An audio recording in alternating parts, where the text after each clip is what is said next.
శ్రోతలకు నా హృదయపూర్వక నమస్కారములు. మన శ్రోతలలో ఒక సోదరుడు ప్రశ్నను పంపడం జరిగింది. ఆ ప్రశ్న, సాధన అంటే ఏమిటి? అసలు ఏ రకమైన సాధన చెయ్యాలి?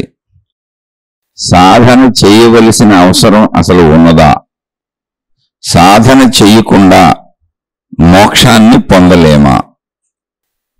ఒకవేళ మోక్షాన్ని పొందాలి అంటే ఏ రకమైన సాధన చెయ్యాలి? ఇదండి వీరి ప్రశ్న. అంటే ప్రశ్నలో వీరి అభిప్రాయాలు సాధన గురించి చాలా రకాలుగా తెలియజేశారు. అంటే అనేక రకాల సాధనా విషయాలను చెబుతూ ఇవన్నీ సాధనలేనా అని అడుగుతూ వారు ప్రశ్నను రాశారు. ఇందులో ఏ సాధన చేస్తే మోక్షాన్ని పొందగలం అనేటువంటి దాన్ని రాశారు. అందులో మనకు అవసరమైనటువంటి భాగాన్ని మాత్రమే ప్రశ్నగా చెప్పాను. వారికి సాధన మీద చాలా రకాల సొంత అభిప్రాయాలు ఉన్నాయి. ఇందులో ప్రశ్నగా మనకు అవసరమైంది అసలు సాధన అంటే ఏమిటి, ఏ రకమైన సాధన చేయాలి, అసలు మోక్షానికి సాధన అవసరమేనా, అసలు సాధన అవసరమేనా, ఒకవేళ అవసరమైతే మోక్షానికి ఏ రకమైన సాధన చేయాలి. సాధన అన్న పదంలోనే సాధించేది అనేది ఉంది. అందుకని సాధన అని పదం వచ్చింది. ఏదో సాధించవలసింది ఉంది, అది ఇంతకుముందు నా దగ్గర లేదు, ఇప్పుడు నేను దాన్ని సాధించాలి, కనుక సాధన అనే పదాన్ని వినియోగిస్తున్నాను. అయితే ఏమి సాధించాలి అన్నప్పుడు ఏమి సాధించాలి అనే దాని మీద అసలు మనకు ఒక అవగాహన ఉందా? ఏమి కావాలి మనకి, ఏమి సాధించాలి మనం అన్నప్పుడు మోక్షము అన్నారు, లేదా ఆత్మసాక్షాత్కారము అన్నారు, లేదా సెల్ఫ్ రియలైజేషన్ అంటే నా గురించి నేను తెలుసుకోవటం, నన్ను నేను తెలుసుకోవటం అన్నారు, ఆత్మశక్తి అన్నారు, అనేక పదాలు వాడారు, నిర్వాణము అన్నారు. ఇవన్నీ మోక్షానికి సంబంధించినవి. మళ్ళీ అనేక మంది దేవుళ్ళు దేవతలు అన్నారు, దైవ సాక్షాత్కారాలు అన్నారు, ఆ దైవ లోకాలను పొందటం అన్నారు. అనేకంగా ఇక్కడ దైవ మార్గాలు చెప్పబడిని, మత మార్గాలు చెప్పబడిని, సాధనా విధానాలు చెప్పబడిని. వీటన్నింటితో పాటుగా ఆత్మజ్ఞానము అంటే నన్ను నేను తెలుసుకోవటం అనేది చెప్పబడింది. ఇక్కడ పొందవలసింది నా దగ్గర లేనిదైతే, అంటే సాధన అన్నప్పుడు సాధించవలసినది వేరుగా ఉన్నదే అయితే, అంటే నేను ఒక దేవుణ్ణి సాధించాలి. ఇప్పుడు ఒక ఆకార దేవుడు ఉన్నాడు, ఆ దేవుడికి ఒక పేరుంది, బ్రహ్మో విష్ణువో మహేశ్వరుడు అంటే శివుడు, అమ్మవారు, అమ్మవార్లకు అనేక రూపాలు ఉన్నాయి. అమ్మవారిలో పురుష దేవుళ్ళలో, స్త్రీ దేవతలో, లేదా ఇతర మతాలలో అల్లానో, యేసుక్రీస్తు, గురునానక్కో, మహావీరుడో, ఇలా అనేక మతాలలో చెప్పబడిన అనేక గమ్యాలు, వైకుంఠమో కైలాసమో, ఇలా నేను చేరుకోవలసినటువంటి గమ్యస్థానములు ఉన్నాయనుకోండి, అవి నాకు భిన్నంగా ఉన్నాయి. అంటే నేను వాటిని పొందాలి. వాటిని పొందాలి అంటే వాటిని పొందటానికి అవసరమైనటువంటి సాధన చేయాలి. సాధన అంటే ఏంటంటే నేను సాధించవలసినది ఏదో ఉంది, ఆ సాధించవలసిన దాని కోసం నేను చేసే ప్రయత్నం పేరు సాధన. సాధన అంటే ఏమిటి అంటే అది ఇంతకు ముందు నా దగ్గర లేదు, అది నాకు సాధ్యముగా లేదు, సిద్ధముగా లేదు, అంటే నేను దాన్ని సిద్ధించుకోలేదు, పొందిలేను, నా దగ్గర లేదు. కొన్ని సాధ్యముగా ఉందా అంటే సాధించడానికి అనువుగా ఉందా అంటే నాకు తెలియదు ఇప్పటి వరకు. ఇప్పుడు చెబుతున్నారు, ఇప్పుడు నేను దానిని సాధించాలి. సాధించడానికి అనువుగా ఎవరో చెబుతున్నారు, వైకుంఠం ఉందని, కైలాసం ఉందని, బ్రహ్మలోకం ఉందని, లేదా స్త్రీ దేవతామూర్తుల అనేక లోకాలు ఉన్నాయని, వాళ్లను నేను పొందాలని, వాళ్ళు ఆ లోకంలో ఉంటారని. అలాగే అనేక మతాలలో పోనీ నేను క్రీస్తుని పొందాలని, నేను మహమ్మద్ ప్రవక్తను పొందాలని, నేను ఒక మహావీరుణ్ణి పొందాలని, నేను గురునానక్ను పొందాలని, అలా ఎవరి మార్గంలో వాళ్ళు ఇలా అనేకం ఉన్నాయి. వాళ్ళ వాళ్ళ లోకాలకు సంబంధించిన వాడుగా నేను అవ్వాలని, అది నాకు భిన్నంగా ఉన్నదని, నాకు వేరుగా ఉన్నదని. అప్పుడు నేను వాళ్ళు చెబుతున్నారు కనుక అది ఎక్కడ ఉన్నదో దానిని ఎలా చేరుకోవాలో అక్కడ ఉన్నటువంటి ఆ ప్రదేశము, ఇప్పుడు ఆ ప్రదేశము యొక్క వివరాలు చెబుతున్నారు. స్వర్గము, నువ్వు ఈ జన్మ తర్వాత భగవంతుడి దగ్గరికి వెళ్ళి ఆయన ఉన్న లోకములో ఆయన పక్కన కూర్చుంటావు. ఎప్పటికీ నీకు ఆ ప్రభువు రక్షణ ఉంటుంది, ఆ దైవం రక్షణ ఉంటుంది, ఆ దేవత రక్షణ ఉంటుంది. ఆ లోకాలకు వెళ్ళిపోతావు అన్నారనుకోండి, ఆ లోకమునకు వెళ్ళే దారి మనకు చెబుతున్నారు, ఆ దైవాన్ని పొందే దారి మనకు చెబుతున్నారు. ఇప్పుడు ఆ దారిలో ప్రయాణించుకుంటూ వాళ్ళు చెప్పినటువంటి రీతి రివాజులు, వాళ్ళు ఏం చేయమంటున్నారో అవన్నీ చేస్తూ, వాళ్ళు ఆచరించమన్నవన్నీ ఆచరిస్తూ దానిని నమ్ముతూ సాగితే ఆ లోకాన్ని చేరుకుంటాను, ఆ దైవాన్ని చేరుకుంటాను. ఇది నాకు భిన్నముగా ఉన్నది కనుక అది సాధ్యము, అంటే నేను సాధించవలసింది అక్కడ ఉంది. దాన్ని నేను ఎప్పుడు సాధించి పొందాలి. నేను అక్కడికి వెళ్ళి చేరుకోవటం కానీ లేదా అది నన్ను కలుసుకోవటం కానీ. సహజంగా సాధించవలసింది ఎప్పుడు నేను అక్కడికి వెళ్ళి చేరుకోవటం ఉంటుంది. ఏంటి? దైవలోకాలు. అయితే నేను ఆల్రెడీ ఇంకొక వేరే లోకంలో ఉన్నాను కాబట్టి నేను చేరుకోవలసిన దైవలోకం వేరుగా ఉంది కాబట్టి నేను అక్కడికి వెళ్ళాలి. అంటే ఇది ఎవరిని విమర్శించడానికి కాదు, ఊరికనే పేర్లు చెప్పుకుంటున్నాం. కైలాసం అని ఒక లోకం ఉంది, అక్కడ శివ భగవానుడు ఉంటాడు. వైకుంఠం అని ఒక లోకం ఉంది, అక్కడ విష్ణు భగవానుడు ఉంటాడు. బ్రహ్మలోకము, సత్యలోకం అని ఒక లోకం ఉంది, అక్కడ బ్రహ్మగారు ఉంటారు. నేనుండేది భూలోకము. అలాగే క్రీస్తుకు ఒక లోకం ఉంది, మహమ్మద్ ప్రవక్తకు ఒక లోకం ఉంది, గురునానక్ ఒక లోకం ఉంది. అంటే ఊరికనే అవగాహనకు చెబుతున్నాను. మహావీరుడికి ఒక లోకం ఉంది, బుద్ధుడికి ఒక లోకం ఉంది. అంటే ఈ లోకములోనే ఆయన చెప్పిన విధానాలు, నిర్వాణం అనే స్థితి ఒకటి ఉంది. సరే, బుద్ధుడిని పక్కన పెట్టేయండి. లోకాలు ఉన్నవి అంటే మనకు భిన్నముగా లోకాలు ఉన్నవి అన్నప్పుడు ఆ మార్గాన్ని అనుసరించి ఆ మార్గానికి చేరాల్సిందే. అమ్మవారి గురించి చెబుతారు. అలా అమ్మవారి లోకాలు ఎక్కడికైనా నువ్వు నమ్మి చేరవచ్చు. దానిని నువ్వు నమ్మి సాగుతున్నప్పుడు, దానిని నువ్వు చేరవలసిన గమ్యము నీకు భిన్నముగా ఉన్నప్పుడు, నువ్వు పొందవలసినటువంటి విషయము కూడా నీకు భిన్నముగా ఉన్నప్పుడు, ఆ భిన్నతని నీకు అభిన్నముగా ఉన్నటువంటి ఆ దైవమును లేదా దేవతను లేదా లోకమును నువ్వు పొందటానికి చేసే ప్రయత్నము సాధన. ఆ సాధనలు ఎలా చేయాలో వాళ్ళు చెప్తారు, ఎందుకంటే నీకు తెలియదుగా. కాబట్టి సాధన అనేది నీకు భిన్నముగా ఉన్నదానిని పొందటానికి నువ్వు చేసే ప్రయత్నము సాధన. ఇప్పుడు భౌతిక జీవితంలో కూడా మనం నిరంతరం సాధనా ప్రయత్నాలు చేస్తూనే ఉంటాం. ఉదయం లేచిన దగ్గర నుంచి రాత్రి పడుకునే వరకు ఇంచుమించుగా వృత్తి, వ్యాపార, ఉద్యోగాల అనే ప్రయత్నంతో మనం చేసేవన్నీ మనకు కావలసిన ధనమును పొందుతున్నాం. ఎందుకని ఆ ధనం మన దగ్గర లేదు. ఇప్పుడు మనకు ఆ ధనం కావాలి. ఆ ధనాన్ని పొందితే ఆ ధనము ద్వారా మనకు అనేక సౌకర్యములు వస్తాయి. మనకు కావలసిన వసతులు, వనరులు, ఆహార పదార్థములు అన్నీ ధనము ద్వారా సమకూర్చుకోవచ్చు. కాబట్టి అందరము నిరంతరము ధనమును సంపాదించే ప్రయత్నం చేస్తూ ఉంటాం. ఆ సంపాదించే అనే పదం మళ్ళీ సాధన. అంటే నా వద్దకు తెచ్చుకునే, అది నా దగ్గర ఇప్పుడు సిద్ధించి లేదు, సాధ్యము కాదు నాకు. అది ఆల్రెడీ నేను సాధించేసింది కాదు. అది నేను ఆల్రెడీ సాధించేసింది అయితే సిద్ధి అంటే నా దగ్గర ఉంది అని. సిద్ధులు అంటే అర్థం ఏంటంటే నా దగ్గర ఉన్నాయని, నాకు సిద్ధించేసింది అని. అంటే తప్ప సిద్ధులు అంటే మహిమల మాయలు కాదు. నా దగ్గర ఉన్నవన్నీ సిద్ధులే, ఆల్రెడీ సిద్ధించేసి ఉన్నవి నాకు. అవి ఇప్పుడు నేను మళ్ళీ సాధించవలసినవంటే అర్థం ఏంటంటే అవి నా దగ్గర లేవు, సిద్ధించి లేవు, నా దగ్గర లేవు.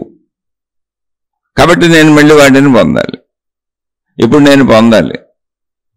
ఆ పొందే ప్రయత్నం ఏది ఉంది అది సాధన. అది పొందేశాను అనుకోండి, ఆల్రెడీ అది నా దగ్గరకు వచ్చేసింది, నా దగ్గరే ఉంది, ఇప్పుడు నాతోనే ఉంది, సిద్ధించినది, అది సిద్ధి. సిద్ధి అది అంటే ఆల్రెడీ నాకు వచ్చేసింది. అలా మనిషి నిత్యము తన జీవితమును అనేక విషయముల కోసం ప్రయత్నిస్తూ జీవిస్తూ ఉంటాడు. భౌతిక జీవితమైన సాధనే, ఆధ్యాత్మిక జీవితంలో నువ్వు పెట్టుకునేటువంటి గమ్యములను బట్టి సాధన ఉంటుంది. సాధన అనేది ఏదైనా నా దగ్గర లేని దానిని, నాకు భిన్నముగా ఉన్నదానిని, నాకు దూరముగా ఉన్నదానిని, నాకు భేదముగా ఉన్నదానిని నేను ప్రయత్నించి సాధించి పొందాలి. అది పొందాలి, లేదా నేను అక్కడికి చేరుకోవాలి. చేరుకోవటం ద్వారా అయినా దాన్ని పొందాలి. ఆ లోకానికి చేరుకోవాలి, ఆ దేవుణ్ణి చేరుకోవాలి, ఆ దేవతను చేరుకోవాలి. వాళ్ళ లోకానికి చేరుకొని నేను దాన్ని పొందాలి. అదే బాహ్య వస్తువులైతే భౌతికంలో ప్రయత్నించి వాటిని అన్నిటినీ నేను పొందాలి. ముందు ధనాన్ని పొందితే ధనం ద్వారా అన్నీ వచ్చేస్తాయి. ఇదే మన జీవితం. పొందినాక దాన్ని నేను అనుభవిస్తాను. వస్తువులు ఇవన్నీ. లోకాలైతే ఆ దేవుడు ఆ దేవతా లోకాలలో శాశ్వతముగా ఉండిపోతాను. అక్కడ దుఃఖం అనేది ఉండదు. ఆ దేవుడితో, ఆ దేవ రక్షణలో, ఆ దేవతా రక్షణలో, ఆ లోకంలో అక్కడ ఉండిపోతాను. ఇది సాధన అంటే ఏంటి అంటే నా దగ్గర లేని దానిని నేను పొందే ప్రయత్నం. అది ఆధ్యాత్మికమైన భౌతికమైన ఆ ప్రయత్నంలో నేను చేసే ప్రక్రియలన్నీ సాధనలు. అది సాధన అంటే భౌతికమైన సాధనే. లేని దానిని పొందడానికి ప్రయత్నించటం అనేది సాధన. అలాగే ఉన్నదానిని అనుభవిస్తున్నాం అనుకోండి, అనుభవం. అది సాధన అంటే పొందడానికి చేసే ప్రయత్నం సాధన. పొందినాక అనుభవించటం అనుభవం. భౌతికంలో మన వస్తువులు అనుభవిస్తాం. అనుభవించినాక ఇది ఇలా ఉన్నది, ఈ అనుభవం ఇలా ఉన్నది అని మనకి చిట్ట చివరిలో ఒక మెమరీ మిగులుతుంది. ఆ మెమరీ జ్ఞానము. ఈ అనుభవం ఇలా ఉన్నది, ఈ అనుభవాన్ని పొందటానికి నేను ఈ రకమైన సాధన చేశాను, ప్రయత్నం చేశాను. ఈ రకమైన ప్రయత్నంతో ఈ రకమైన అనుభవాలు పొందొచ్చు. ఇదంతా మెమరీగా లోపల స్థిరపడిపోద్ది. అంటే లోపల చిట్ట చివరగా స్థిరపడినటువంటిది జ్ఞానము. ఇక అది జ్ఞానము శాశ్వతము, నశింపు లేదు దానికి, అలా ఉండిపోద్ది. అక్కడ పదార్థము లేదు, మళ్ళీ అనుభవం లేదు. అనుభవం అయిపోయింది, పదార్థం ప్రయత్నించి తెచ్చేసుకున్నాం. కానీ ప్రయత్నము, పదార్థము, అనుభవము అన్నీ కూడా నాకు ఇప్పుడు లోపల మెమరీగా గుర్తున్నాయి. ఆ గుర్తుండటం జ్ఞానము. అలా గుర్తున్నదంతా జ్ఞానము. చిట్ట చివరి దశ ఏంటి? మన ఈ దేనికైనా చిట్ట చివరి దశ ఏంటి అంటే జ్ఞానము. ఇప్పుడు మనం మాట్లాడుకుంటున్న సాధన కాబట్టి సాధన అంటే ఇది. ఇప్పుడు ఇదే విషయాలలో అంటే మోక్షమును పొందటానికి ఏ సాధన చేయాలి? అసలు సాధన అవసరమా అంటే మన శరీర నిర్మాణాన్ని ముందు మనం గమనిస్తే, కాసేపు మోక్షాన్ని పక్కన పెడదాం. మోక్షం అనేది ఏంటో ముందు మళ్ళీ దాన్ని చర్చించుకోవాలి. మోక్షం అంటే ఏంటో తెలుసుకోవాలి. మోక్షం మీద ఎవరికి అభిప్రాయాలు ఉన్నాయో తెలియదుగా. ఇప్పుడు మనం ముందు శరీరపరంగా గమనిస్తే అసలు శరీరము క్రియాత్మకంగా ఉంటుంది. క్రియాత్మకము అంటే కళ్ళు తెరిచి చూడకుండా ఏది కనపడదు. ప్రయత్నించి శ్రద్ధగా దృష్టి పెట్టి వినకుండా మనకి ఏది వినపడదు. అంటే వినపడదు అంటే మనం ఏం చెవులు మూయలేము, కానీ దాని మీద శ్రద్ధ ఉన్నదే మనం గ్రహిస్తాం. వినపడినా శ్రద్ధ లేనివి స్వీకరించాం. అలా వాసనలైనది సరే, శ్రద్ధ ఉండాలి. అక్కడ శ్రద్ధ ఉన్నవి గ్రహిస్తాం. స్పర్శలు అవి కూడా అంతే. అంటే ఈ గ్రహింపు అనేది ఏదుందో, శరీరంలో గ్రహించటము అనేది ఏదుందో, అంటే శబ్దములు కానీ, స్పర్శలు కానీ, రూపములు అంటే దృశ్యములు కానీ, వాసనలు కానీ, రుచులు కానీ, ఇవన్నీ కూడా గ్రహించటము అనేది శరీరానికి ఉంది. అదే అనుభవం. అనుభవము అంటే ఏంటంటే పంచేంద్రియముల సామర్థ్యము, శబ్దస్పర్శ రూపరసగంధములుగా ఉంది. ఆ సామర్థ్యము అంటే పంచేంద్రియముల అనుభవ సామర్థ్యము మనకి గ్రహింపుగా ఉంది. ఆ గ్రహింపు మనలో మెమరీగా మిగిలిపోతుంది. అంటే మనం అనుభవించినవన్నీ మనలో అలా గుర్తుగా ఉండిపోతున్నాయి. అదంతా పంచేంద్రియముల ద్వారా గ్రహించటం. ఆ గ్రహించటం అనేది నిరంతర ప్రక్రియ శరీరానికి. ఒక్క నిద్రలోనే ఆ ప్రక్రియ ఆగిపోతూ ఉంటుంది. అంటే శరీరము నిరంతరము క్రియాత్మకంగా ఉంటుంది. అంటే కదులుతూనే ఉంటుంది, పనిచేస్తూనే ఉంటుంది. ఏదో ఒకటి పనిచేసి పొందాలి. అది కన్ను దృశ్యాలను పొందుతూ ఉంటుంది, చెవి శబ్దాలను పొందుతూ ఉంటుంది, ముక్కు వాసనలు పొందుతూ ఉంటుంది, నాలుక రుచులను పొందుతూ ఉంటుంది. మొత్తంగా శరీరానికి ఆహారము, నీరు, వాయువు ఇవన్నీ అవసరము. మొత్తంగా శరీరానికి నిత్యం ఇస్తూనే ఉండాలి, ఇది బ్రతికుండాలంటే. అలాగే చర్మం స్పర్శలు పొందుతూ ఉంటుంది.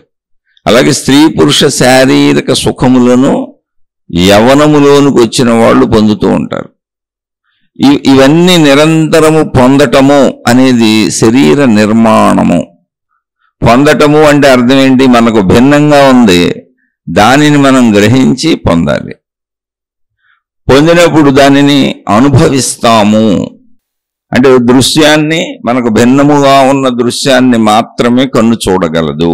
అంటే అది నాకు బయట ఉంది, నాకు వేరుగా ఉంది, నాకు భిన్నముగా ఉంది.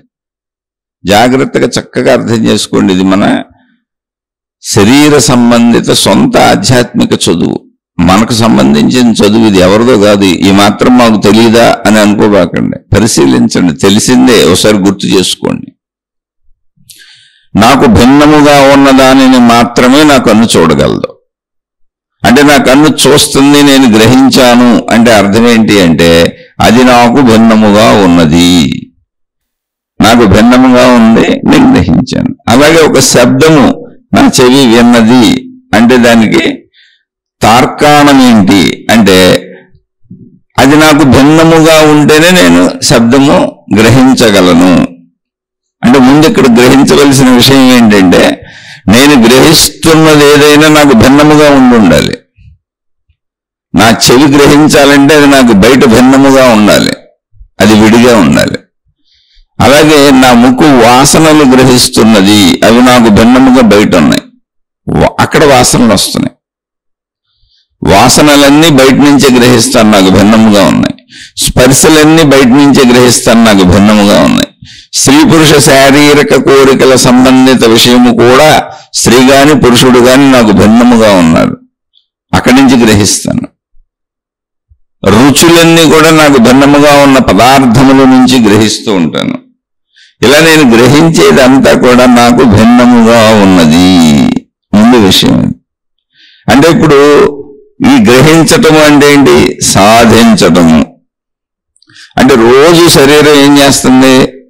ప్రయత్నిస్తుంది. కంటితో చూద్దామని ప్రయత్నిస్తుంది, చెవులతో విందామని ప్రయత్నిస్తుంది, ముక్కుతో వాసన చూద్దామని ప్రయత్నిస్తుంది, నాలుగుతో రుచులు చూద్దామని ప్రయత్నిస్తుంది, చర్మంతో స్పర్శలు అనుభవిద్దామని ప్రయత్నిస్తుంది, స్త్రీ పురుష శారీరక సుఖములకు ప్రయత్నిస్తుంది. అలాగే మొత్తంగా శరీరానికి ఆహార పదార్థాలు కావాలి బతకటానికి. ఆ శక్తిని పొందుదామని మొత్తం శరీరం ఆకలిని కల్పించుకుని ప్రయత్నిస్తుంది. అలాగే మలమూత్ర విసర్జనలకు ప్రయత్నిస్తుంది. ఇలా నిత్యము ఇది ప్రయత్న శరీరము. బ్రతకటానికి కొన్ని విసర్జించటం, కొన్ని పొందటం, అలా ప్రయత్నిస్తుంది. నిత్యము ప్రయత్నం అయితే జరుగుతూనే ఉంది. ఆ ప్రయత్నమే సాధన. ఆ ప్రయత్నానికి మనం చేసేటువంటిది ఏదుందో, ఎఫర్ట్ ఏదుందో అదే సాధన. సాధన రోజు మన శరీరంలో సహజంగా ఉంది. సాధన మనకు భిన్నమైందా? ఇప్పుడు మనలోనే ఉన్నదా అంటే సాధన అనేది అసలు మనలోనే ఉంది. సాధనే మనం. ఇప్పుడు మన శరీరమే సాధనా యంత్రము. సాధన ఎవరంటే నేనే. సాధన అంటే ఏమిటి అంటే సాధన నేనే. అసలు సాధ్యము నాకు భిన్నముగా ఉన్నది. అంటే నేను సాధించవలసింది నాకు భిన్నముగా ఉన్నది. దాన్ని నేను సాధించే ప్రయత్నం చేస్తూ ఉంటాను. కానీ సాధన ఎవరు? నేనే. సాధన ఎవరంటే నేనే. సాధ్యము నాకు భిన్నముగా ఉన్నది. దృశ్య రూపంలో ఉన్నది, శబ్ద రూపంలో ఉన్నది, స్పర్శ రూపంలో ఉన్నది, రుచి రూపంలో ఉన్నది, ఆహారములుగా బతికించడానికి ఉన్నది, నీరుగా ఉన్నది, గాలిగా ఉన్నది. అలా నాకు నేను వాడుకుంటున్నవి ఎన్నెన్ని ఉన్నాయో ఈ శరీరముతో అవన్నీ నాకు భిన్నముగా ఉన్నవి. అనుభవించినాక అంటే ఇప్పుడు నేను వాటిని పొందేశాను. అంటే సాధన అనేది ఏంటి? కన్ను సాధన చేసి దృశ్యాన్ని చూసేసింది. ఇప్పుడు ఆ దృశ్యం నాలో మెమరీగా ఉండిపోయింది. అలా నేను గ్రహించినవన్నీ అంటే నేను సాధించుకున్నవన్నీ, సాధన ద్వారా నేను సాధించుకున్నవన్నీ నాలో సిద్ధులుగా లోపల ఉండిపోయినాయి. అదే నా మనస్సు. అంటే సిద్ధమై ఉన్నాయి, సిద్ధిని పొందేశాను. అదే నా మనస్సు. అందుకే నాకు పొందిన వాటిని మళ్ళీ ఎలా పొందాలో ఈజీగా తెలుసు. నాకు ప్రతిదీ చాలా ఈజీగా తెలుసు. సిద్ధి అంటే నేను పొందేశాను ఆల్రెడీ, అది నాలో ఉంది. దాన్ని ఎలా పొందాలో మళ్ళీ నాకు తెలుసు. సిద్ధి అంటే అది. సిద్ధులు అంటే ఇంతకు ముందు నేను సాధనతో పొందినవన్నీ నాలో ఉండిపోయినాయి, అవే సిద్ధులు. ఆ సిద్ధులు అంటే ఏంటంటే ఆల్రెడీ నాకు వాటికి సంబంధించిందంతా నాకు తెలుసు. ఆల్రెడీ అవి నాకు సిద్ధించినవి కనుక మళ్ళీ నేను వాటిని సిద్ధింపజేసుకోవడం నాకు చాలా తేలిక. ఆ సిద్ధుల్ని నా ఇష్టం వచ్చినట్టు వాడుకోవచ్చు. ఎందుకంటే ఆల్రెడీ నాకు వాటికి సంబంధించిన సంపూర్ణ జ్ఞానం ఉంది. అలా కొంత అసలు సిద్ధించిన వాటిని నాకు ఇష్టం వచ్చినట్టు వాడుకోవచ్చు. ఇప్పుడు డబ్బుని నేను ఆల్రెడీ సంపాదించి నా అవసరాల కంటే ఎక్కువ సంపాదించేసుకొని దాచుకున్నాను అనుకోండి, ఇప్పుడు అది నాకు సిద్ధి. ఆల్రెడీ సిద్ధించేసి ఉంది నాకు. అది ఆల్రెడీ నా దగ్గర డబ్బు ఉంది. ఇప్పుడు దానితో నాకు కావలసిన సౌకర్యములు నేను నా ఇష్టం వచ్చినట్టు పొందేయచ్చు. అంటే సిద్ధిని ఉపయోగించుకోవచ్చు. అలా నేను జ్ఞానాన్ని పొందాను.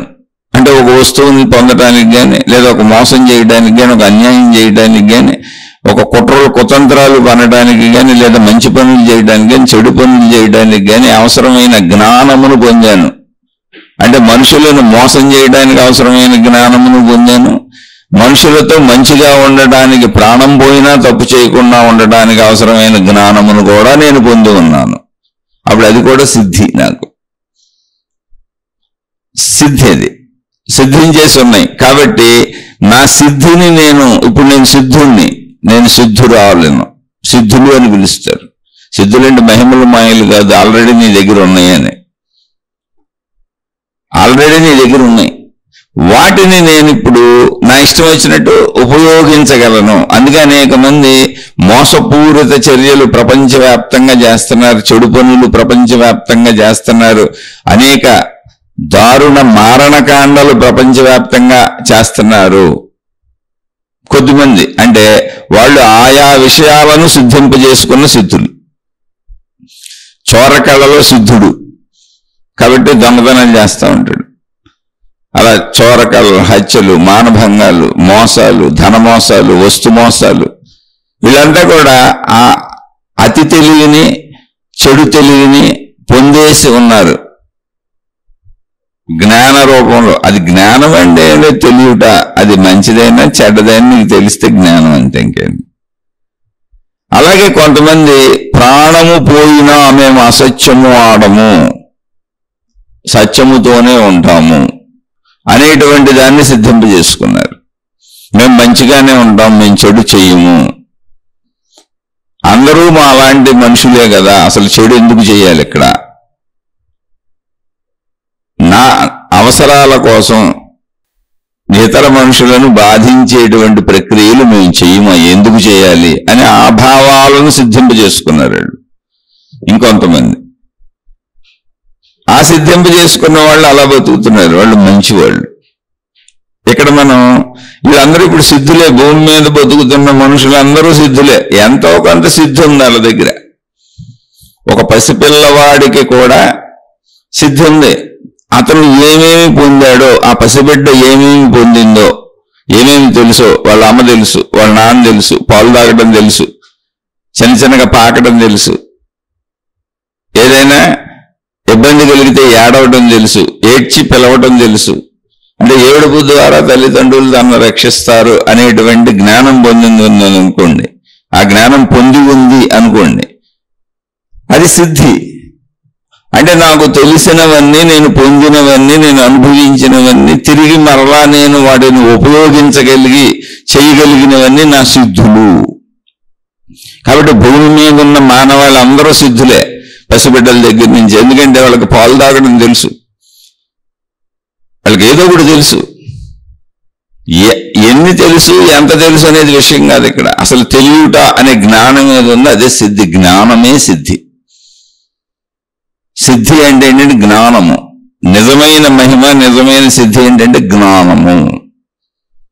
అంటే గాల్లోంచి వస్తువులు దిగటం, గాల్లోకి ఎగిరిపోవటం, రకరకాల మహిమలు, మాయలు, అద్భుతాలు అంటాం, ఇవన్నీ మనుషులను తప్పుదోవ పట్టించే విషయాలు.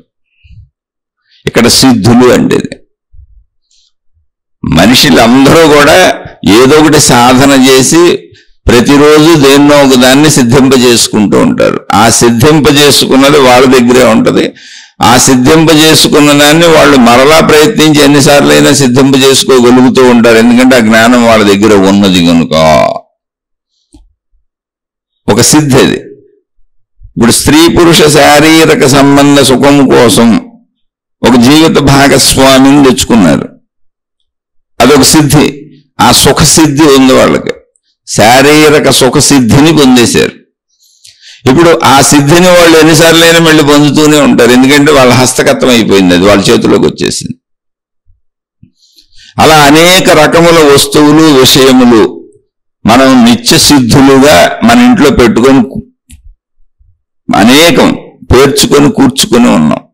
నేను, నాది, నావి అనేటువంటి సంపదలు అన్నీ కలిపితే నా సిద్ధులు. ఇప్పుడు నా దగ్గర ఏమన్నా అన్నీ నా సిద్ధులు. నాకున్న జ్ఞానం మొత్తం, నేను అనుభవించే వస్తువులు మొత్తం, విషయాలు మొత్తం, నాకు అండదండలుగా ఉండే నా కుటుంబ సభ్యులు మొత్తం, నాకు ఆనందాన్ని కలిగించే నా వాళ్ళు కానీ, నా వస్తువులు కానీ, నా విషయాలు కానీ, ఇవన్నీ సిద్ధులు. అది సిద్ధి అంటే ఏం లేదు, ఆల్రెడీ ఉన్నది అని.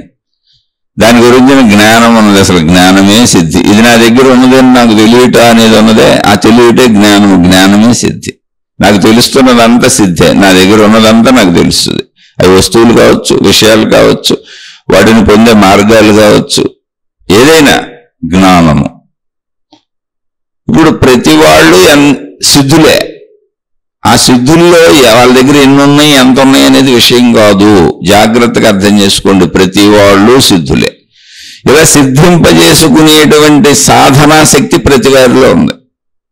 ఇప్పుడు సాధన అంటే ఏంటి అన్నప్పుడు తెలుసుకోవాల్సిన విషయం. మీరు ప్రయత్నించి ఒక చిన్న కూలి పని చేసి మీరు సాయంత్రానికి 500 రూపాయలు తెచ్చుకోవచ్చు.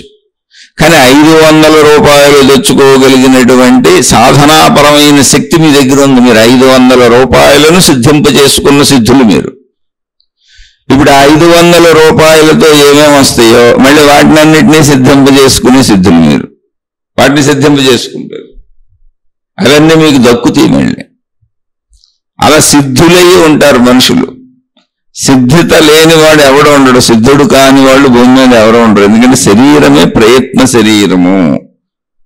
ప్రయత్నం అన్నప్పుడు సాధన. ప్రతి వాళ్ళు అనేకం సిద్ధింపు చేసుకుంటుంటారు. దృశ్యములుగా, శబ్దములుగా, స్పర్శలుగా అనేక రకముల అనుభవములన్నీ సిద్ధింపు చేసుకున్నవే. ఇప్పుడు మీకున్న అనుభవాలన్నీ సిద్ధింపు చేసుకున్నవే.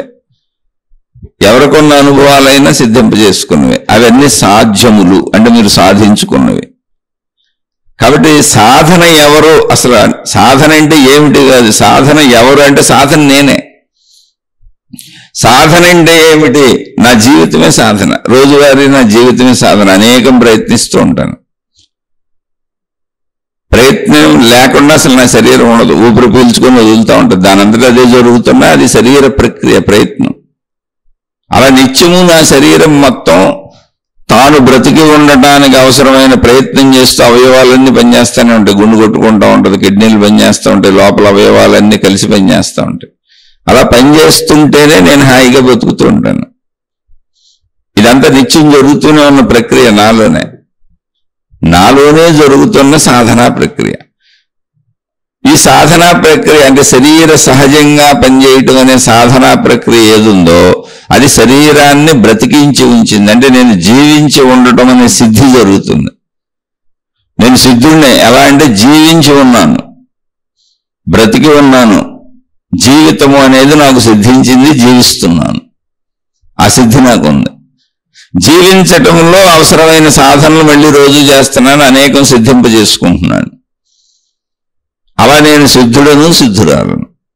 ఇక్కడ ప్రతి వాళ్ళు సిద్ధులే, అందరూ సిద్ధులే. అందరూ సాధన అనేటువంటి శరీరము కలిగిన వాళ్లే, సాధనా యంత్రము కలిగి ఉన్నవాళ్లే. అందరూ సాధించుకుంటున్న వాళ్లే, సాధన చేస్తున్న వాళ్లే, సిద్ధింపజేసుకుంటున్న వాళ్లే.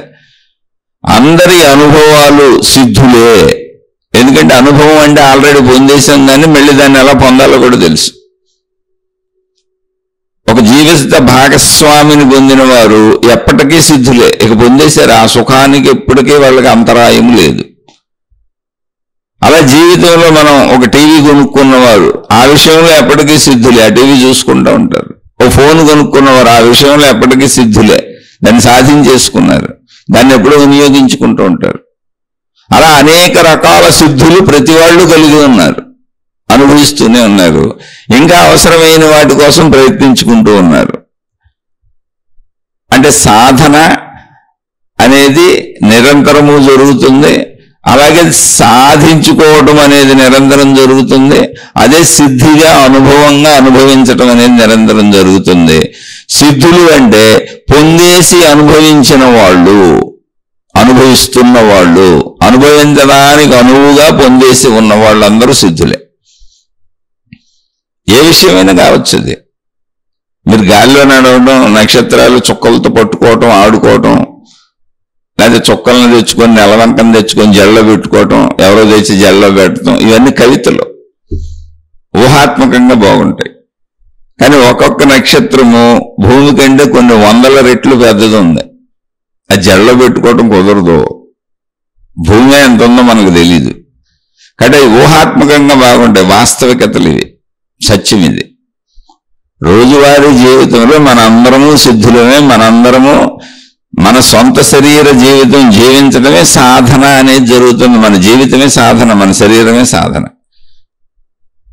ఇది సాధన అంటే ఏమిటి అంటే అందులోనే సిద్ధులు అంటే ఏంటో కూడా వచ్చేసింది. మనందరం సిద్ధులమే, అందరం ఎంతో కొంత సిద్ధింపజేసుకుని ఉన్నోళ్ళమే. ఎందుకని ఏదో ఒకటి పొంది ఏదో ఒకటి అనుభవిస్తేనే కదా జీవిస్తున్నాం. కాబట్టి ఇక్కడ సిద్ధులు కొత్తగా ఎవరో ఉండరు. సిద్ధ గురువు లేని వాళ్ళు కొత్త పేరు అక్కర్లా, మనుషులందరూ సిద్ధులే. అంటే మీకు ఆ తారతమ్యములు తెలియకపోతే ఎక్కడో ఏదో ఉందన్నటువంటి అభూత కల్పనలో జీవిస్తూ ఉంటారు. అందుకని మనం ఉపయోగించుకునే పదాలలోనే, మన జీవన సరళిలోనే, మన శరీరములోనే సర్వము ఉన్నది. సర్వము శరీరములోనే ఉన్నది. దాన్ని పట్టుకుంటే అన్నీ అర్థమైపోతాయి. శరీర ప్రక్రియ ఇది. ఇప్పుడు ఇలా ప్రక్రియలు అంటే ఈ శరీరము ద్వారా మనము బ్రతుకుతూ, ఈ శరీరము ద్వారా సాధన చేస్తూ, ఈ శరీరము ద్వారా పొంది అనుభవించినవన్నీ సిద్ధులుగా మనలో ఉండిపోయింది. అదే మనసు. అంటే ఆ మనసే మనలో ఉన్న సిద్ధుడు. అంటే సిద్ధిం చేసుకున్నవన్నీ మనసులో ఉంటాయి. ఇప్పుడు మనలో సిద్ధుడు ఎవరో, సిద్ధురాలు ఎవరో, అంటే పొందేసి ఉన్న వాళ్ళు ఎవరో అంటే సిద్ధుడు మన మనసు.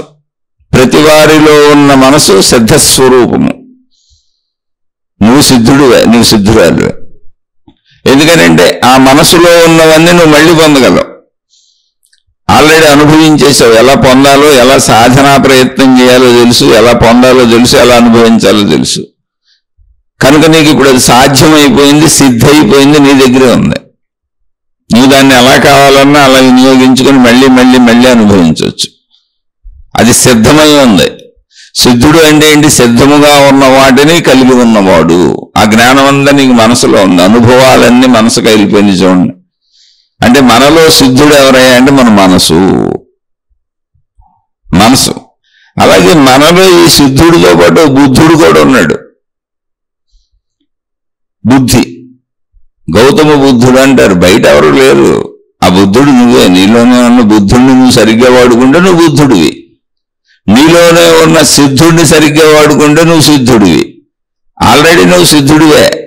మనసు అనేది ఏర్పడి, అనుభవాలు పొంది మనసు ఏర్పడి నీకు ఫలానా ఫలానా అని గుర్తున్నవన్నీ, అనుభవించినవన్నీ, పొందినవన్నీ సమస్తము నీ మనసులో ఉన్నవన్నీ సిద్ధతలే.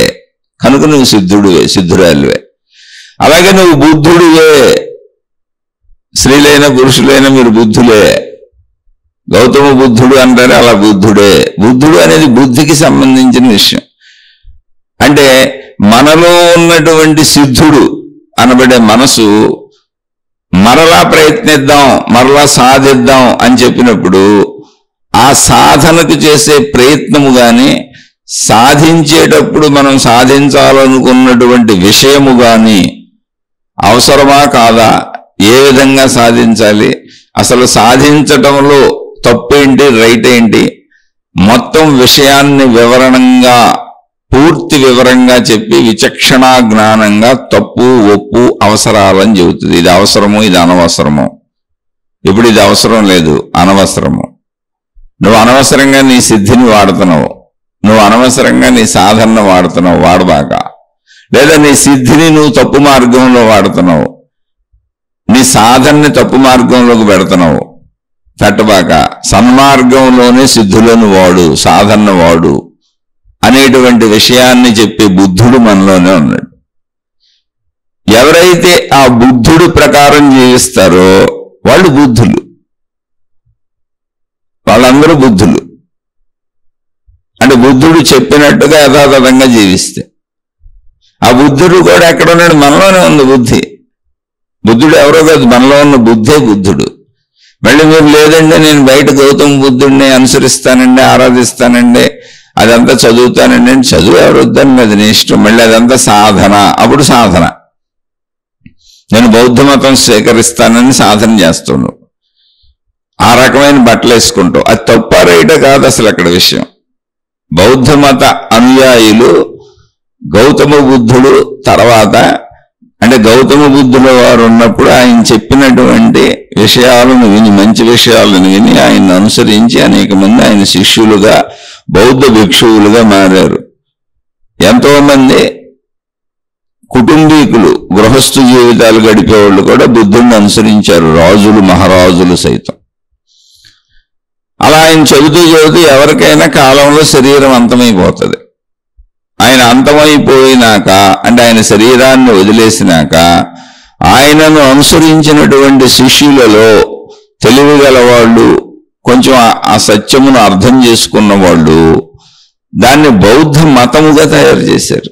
యాక్చువల్గా బుద్ధుడే బౌద్ధ మతం తయారు చేయాలి. బౌద్ధ మతం అన్నప్పుడే బుద్ధుడి పేరు మీద నుంచి వచ్చింది. అది బుద్ధుడికి ముందు లేదు. అది బుద్ధుడు జీవించి ఉన్నప్పుడు కూడా లేదు. అది బుద్ధిని ఉపయోగిస్తున్న వాళ్ళని అందరినీ బౌద్ధ భిక్షువులు అన్నారు. ఆయన బుద్ధిని వాడుకుంటున్నాడు, తన బుద్ధి చెప్పినట్టు జీవిస్తున్నాడు. ఆయన బుద్ధి ఎప్పుడు సత్యాన్ని చెప్పుద్ది, అసత్యం అసలు చెప్పదు బుద్ధి. ఆ తర్వాత వాళ్ళు ఆయన చెప్పినటువంటి దానిని సుమారుగా 32 శాఖలుగా విభజించుకున్నారు. అంటే అనేక మంది ఉన్నారు. వాళ్ళల్లో తెలివిగల వాళ్ళు, ప్రముఖులైన వాళ్ళు, ఇతరులను నమ్మించగలిగిన వాళ్ళు, కొంతమంది అనుయాయులను తయారు చేసుకోగలిగిన వాళ్ళు 32 రకాల శాఖలుగా చీరిపోయారు. చెప్పింది ఒక ఆయనే, చెప్పిన విషయం అంతా ఒకటే. దాన్ని వీళ్ళు వీళ్ళ బుద్ధులను బట్టి, గుణములను బట్టి 32 శాఖలుగా చీల్చుకుంటూ వెళ్ళిపోయారు. ఆ తర్వాత ఎప్పుడైనా జరిగేది అదే కాలంలో. ఓ క్రీస్తు వచ్చి చెప్పారు. చెప్పినప్పుడు చెప్పిన ఆయన ఒక ఆయనే. అప్పటి దేశకాల పరిస్థితులు బుద్ధుడు చెప్పినా, క్రీస్తు చెప్పినా, మహమ్మద్ ప్రవక్త చెప్పినా, గురునానక్ చెప్పినా, మహావీరుడు చెప్పినా, ఎవరు అప్పుడు చెప్పినా, ఇప్పుడు ఎవరు చెబుతున్నా, మహాత్ములైన వాళ్ళు చెబుతున్న విషయాలను మనం గుర్తుంచుకోవాల్సిన విషయం ఏంటంటే, అప్పటి దేశ కాల పరిస్థితులకు తగ్గట్టుగా తమ ఎదురుగా ఉన్న వాళ్ళకి చెప్పారు. వేల సంవత్సరాల క్రితం ఇప్పుడు మన ఉద్దేశించి చెప్పలా. అయితే మానవ జాతికి చెప్పబడినటువంటి విషయాలలో కొన్ని విషయాలు ఎప్పుడూ మానవులకు ఉపయోగపడుతూ ఉంటాయి, కొన్ని మాత్రమే. కొన్ని ఎప్పుడు అప్పటి దేశకాల పరిస్థితులుగా ఎదురుగా ఉన్న వాళ్ళకి మాత్రమే సంబంధించినవి ఉంటాయి. ఇందులో వడపోసి తీసుకోవటం నేర్చుకోవాలి. అన్నింటినీ యథాతథంగా తీసుకుంటాను అన్నప్పుడే మూర్ఖత్వము, మూఢత్వము వస్తుంది.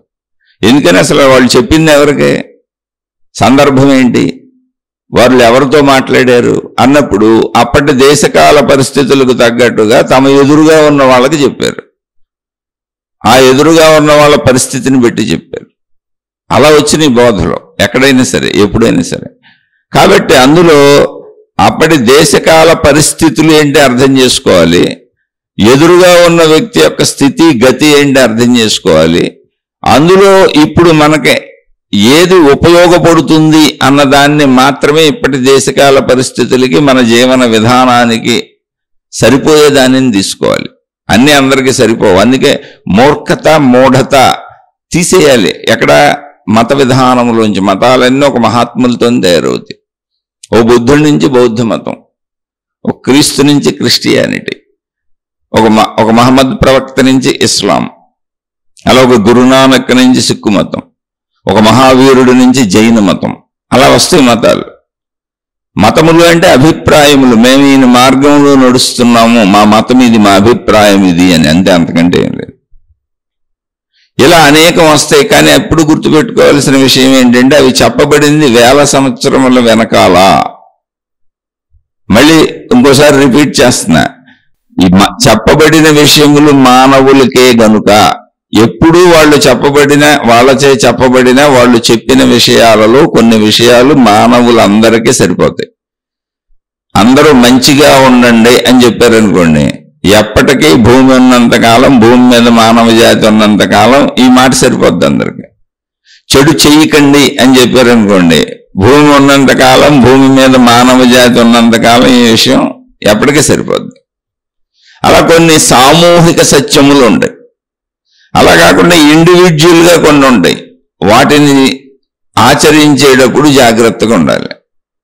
అవి అప్పటి దేశకాల పరిస్థితులకి చెప్పబడిన 1000 సంవత్సరముల కాలగమనములో దేశాలు మారిపోయినాయి, భౌగోళిక పరిస్థితులు మారిపోయినాయి, ఆచారాలు అంటే మనుషుల జీవన విధానములు మారిపోయినాయి, పద్ధతులు మారిపోయినాయి, అనేక కొత్త వస్తువులు వచ్చేసినాయి, ఎన్నో రకాల జీవన శైలులు మారిపోయినాయి. కాబట్టి ఇప్పటి జీవన విధానమునకు అనుగుణముగా మన జీవితంలో ఆచరించడానికి వీలుగా మనం విషయాలను గ్రహించాలి. ఇది సాధనలో ప్రతి వ్యక్తి సాధనలో ముఖ్య భాగం. ఎందుకంటే అందరూ ఏదో ఒక మతాన్ని, ఏదో ఒక దైవాన్ని, ఏదో ఒక విధానాన్ని అనుసరిస్తూ ఉంటారు.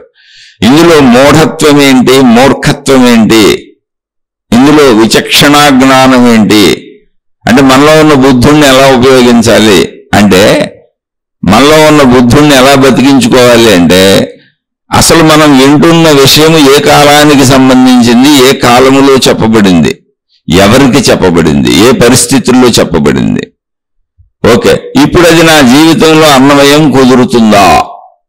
ఇప్పుడు తల్లిదండ్రులను గౌరవించండి అని చెప్పారనుకోండి, అది ఏ కాలంలో అయినా కుదురుతుంది, ఎప్పుడైనా కుదురుతుంది. అయితే ఇక్కడ ఇందులో కుదరని అంశం ఉంది. మూఢత్వం ఏంటి, ఇందులో మూర్ఖత ఏంటి అంటే, ఇందులో మూఢత్వం అంటే మూఢనమ్మకాలు వద్దు, మూర్ఖత వద్దు అంటారు కదా. ఇందులో మూర్ఖత ఏంటి, మూఢత్వం ఏంటి అంటే, తల్లిదండ్రులను గౌరవించండి, తల్లిదండ్రులను ప్రేమించండి, తల్లిదండ్రులు చెప్పిన మాటలు వినండి అనేది ఎప్పుడు ఆమోదయోగ్యమో ఆచరణ యోగ్యమే.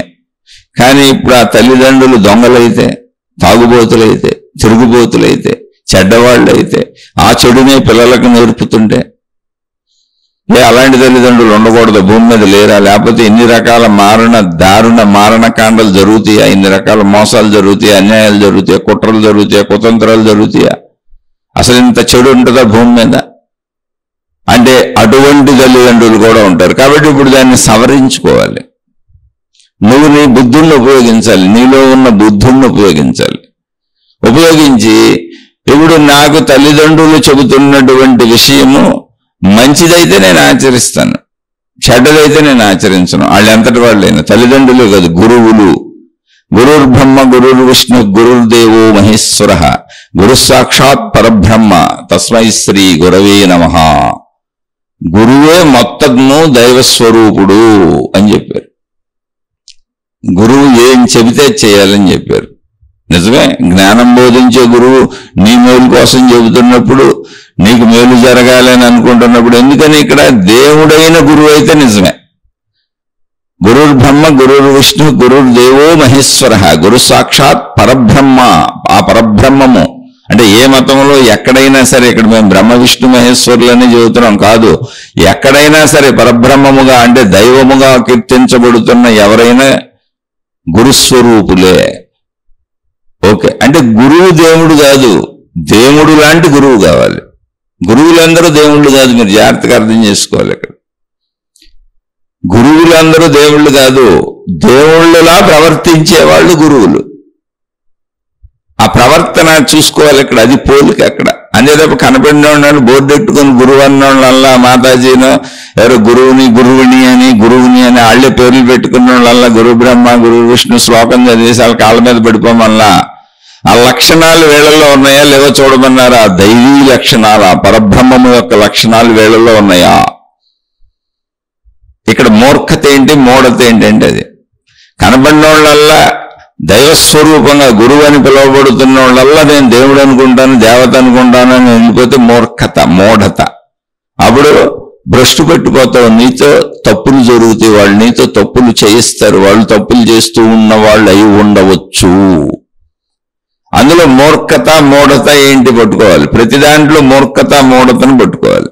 ఏంటి అంటే అసలు ఈ గురువు అనేవాడు ఎలా ఉండాలంటే బ్రహ్మ విష్ణు మహేశ్వరుల వలె, అంటే దైవములుగా కీర్తించబడుతున్నటువంటి వాళ్ళ వలె అన్ని చోట్ల అన్ని విధానములలో పరబ్రహ్మం అంటే దైవములుగా కీర్తించబడుతున్న వాళ్ళ వలె ఉండాలి. అంటే దేవుళ్ళుగా దేవతల్లా ఈ గురువు అనేవాడు ప్రవర్తించాలి. అలా ఉన్నాడా? ఆ గురువు అని బోర్డు పెట్టుకున్నాం అలా ఉందా? ఆ గురువు అని బోర్డు పెట్టుకున్నాడు అలా ఉన్నాడా? అంటే దైవము ఎలా ప్రవర్తిస్తారు అన్నప్పుడు దైవీ లక్షణాలను చూడండి. దైవము నీకు ఇవ్వటమే కానీ నీ దగ్గర తీసుకోవటం ఉంటుందా? అంటే విచక్షణ జ్ఞానం అంతే. ఇక్కడ దైవము నీకు ఇవ్వటమే తప్ప దైవము నీ దగ్గర తీసుకోవటం ఉంటుందా? దైవము నిన్ను రక్షించటమే తప్ప నువ్వు దైవానికి సేవలు చేయవలసిన అవసరం ఉంటుందా? రక్షించవలసిన అవసరం ఉంటుందా? దైవము నీకు సహాయం చేయటమే తప్ప దైవానికి నువ్వు సేవల పేరులతో సహాయం చేయవలసిన అవసరం ఉంటుందా? అవన్నీ మానవ లక్షణములు. అంటే నీ డబ్బు కావాలి, నీ సేవలు కావాలి, నువ్వు అనుచరుడుగా జైజైలు కొట్టాలి, నువ్వు మాకు పల్లకీలు మోయాలి, నువ్వు మాకు ఏదో చేస్తే తప్ప మా మనుగడు కూడా సాగదు, కానీ మేము గురువుగా చలామణి అవుతున్నాం, నువ్వు మమ్మల్ని దేవుడిగా పూజించు అంటే కాదు. దేవుడు ఎలా ఉంటాడో దేవత ఎలా ఉంటుందో ఆ పరబ్రహ్మము అన్ని మతాలలో దేవీ దేవతలుగా దేవుళ్ళుగా కీర్తించబడుతున్న వాళ్ళు ఎలా ఉన్నారో అలాంటి లక్షణములు కలిగిన వాడు గురువు. అది గురుర్బ్రహ్మ అంటే. గురువే బ్రహ్మ కాదు, బ్రహ్మే గురువు. గురుర్బ్రహ్మ గురువు విష్ణు, గురువే విష్ణువు కాదు, విష్ణువే గురువు. ఆ బ్రహ్మతత్వము విష్ణుతత్వము మహేశ్వరుడైనటువంటి శివతత్వము అంటే ఆ దైవత్వము ప్రదర్శిస్తున్నారా? ఎటువంటి కల్లాకపటములు లేని నిష్కాపట్య దయను చూపిస్తున్నారా? జాలిని చూపిస్తున్నారా? కరుణను చూపిస్తున్నారా? కోరికలు లేని మానసముతో ఉన్నారా? మనుషులందరినీ సమానముగా ప్రేమిస్తున్నారు. ఇప్పుడు దేవుడేంటి మనుషులందరినీ సమానముగా ప్రేమిస్తాడు. మనుషులందరూ ఒకటే దేవుడికి. ఇప్పుడు గురువుకి కూడా అంతేనా? ఈ గురువునికి కూడా అంతేనా? అప్పుడు వాళ్ళను అనుసరించవచ్చు, తప్పులేదు. ఎందుకంటే నీకు నీ మూఢత్వం ఉండదు. ఎందుకంటే విభేదాలు సృష్టించరు, విరోధాలు సృష్టించరు, నీ మనసును పాడు చేయరు, నీ బుద్ధిని పాడు చేయరు, నీ ధనాన్ని అపహరించరు, నీ సేవలను ఆశించరు, నిన్ను ఒక పరిమితమైనటువంటి దాంట్లో ఇరికించి బంధింపజేయరు. పంజరములో పెట్టిన చిలకల వలె మానవులను బంధించరు. మతములలో, మార్గములలో, విధానములలో దేవుళ్ళ పేరు మీద, దేవతల పేరు మీద భయపెట్టరు. అమ్మో ఈ గురువును వదిలిపెడితే ఏమవుతుందో, వలలో పడ్డ చేపలు తప్పనిసరిగా భయభ్రాంతులతో అక్కడే బతికినట్టు అలా ఈ గురువు వలలో పడిపోయాం, ఈ మాతాజీ ఈ గురువుని వలలో పడిపోయాం, అయ్యో తెలియకప్పుడు ఇది మంచిదనుకొని వచ్చి వలలో పడిపోయాం, ఇప్పుడు ఈ గురువుని వదిలేస్తే, ఈ గురువుని వదిలేస్తే, ఈ దైవ మార్గాన్ని వదిలేస్తే, ఈ మత మార్గాన్ని వదిలేస్తే ఏం ప్రమాదం జరుగుతుందో అనే భయాలు కల్పింపచేయరు.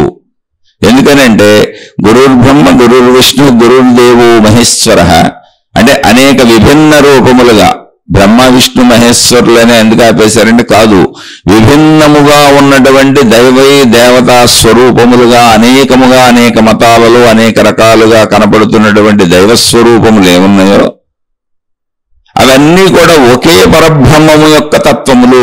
అంటే రూపములుగా నీకు వేరువేరుగా ఉన్నవి తయారు చేసుకున్నాను తప్ప ఆ దైవీ శక్తి ఒకటే, అదే పరబ్రహ్మము అన్నప్పుడు నిన్ను విడదీరు, పంజరముళ్ళు పెట్టరు, వేరు భావన కల్పించరు, పరబ్రహ్మము అనే భావాన్ని కల్పిస్తారు. అందుకనే గురు సాక్షాత్ పరబ్రహ్మ.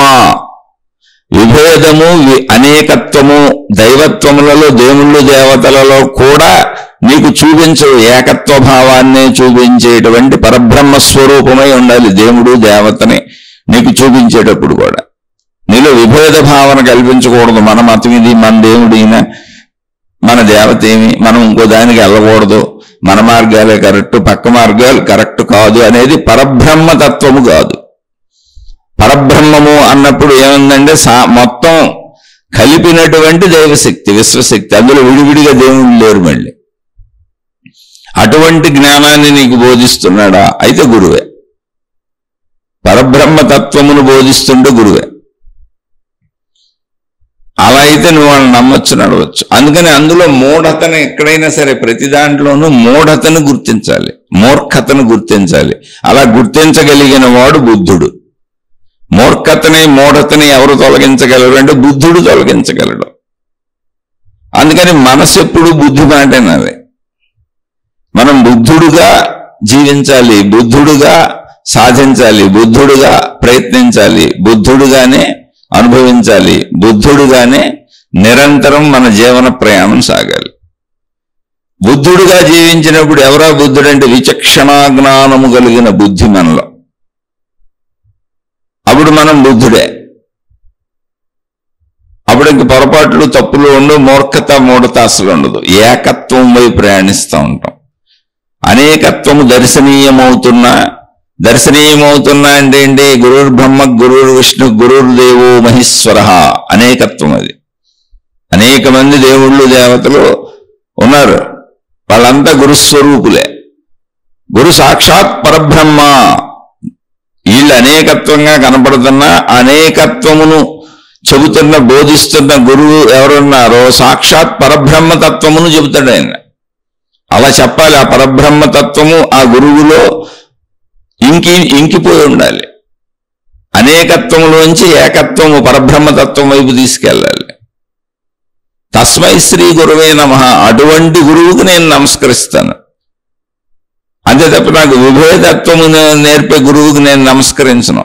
కనపడిన గురువు వల్ల దేవుడు కాదు, దేవుడులా ఉండే గురువు గురువు. గురువు దేవుడు కాదు, దేవుడు గురువు. గురువు దేవుడిలా ప్రవర్తించాలి. అంతే తప్ప గురువు అని ఇప్పుడు నేను కూడా గురువు అని బోర్డు పెట్టుకోవచ్చు, ఎవరు పెడితే గురువు అని బోర్డు పెట్టుకోవచ్చు. వాళ్ళందరినీ గురువు బ్రహ్మ అని ఢామని వాళ్ళ కాళ్ళ మీద పడిపోతున్నాం అనుకోండి, చక్కగా ఫీజులు కట్టమంటారు ముందు. ఫస్ట్ ప్రతి వాళ్ళు అడిగేది డబ్బులు. ఏ రూపంలో అడగండి, ఏ రూపంలో అయినా కానీ డబ్బు తీసుకుంటున్నారో లేదో చూడండి. ఏ రూపంలో అయినా కానీ సేవలో. ఎందుకు ఇవన్నీ? దేవుడికి ఇవన్నీ ఎందుకు? దేవుడు నీకు ఇస్తాడంతే. దేవుడే సృష్టికి కర్త. దేవుడు సృష్టి నుంచి తీసుకునేది ఏమి ఉండదు.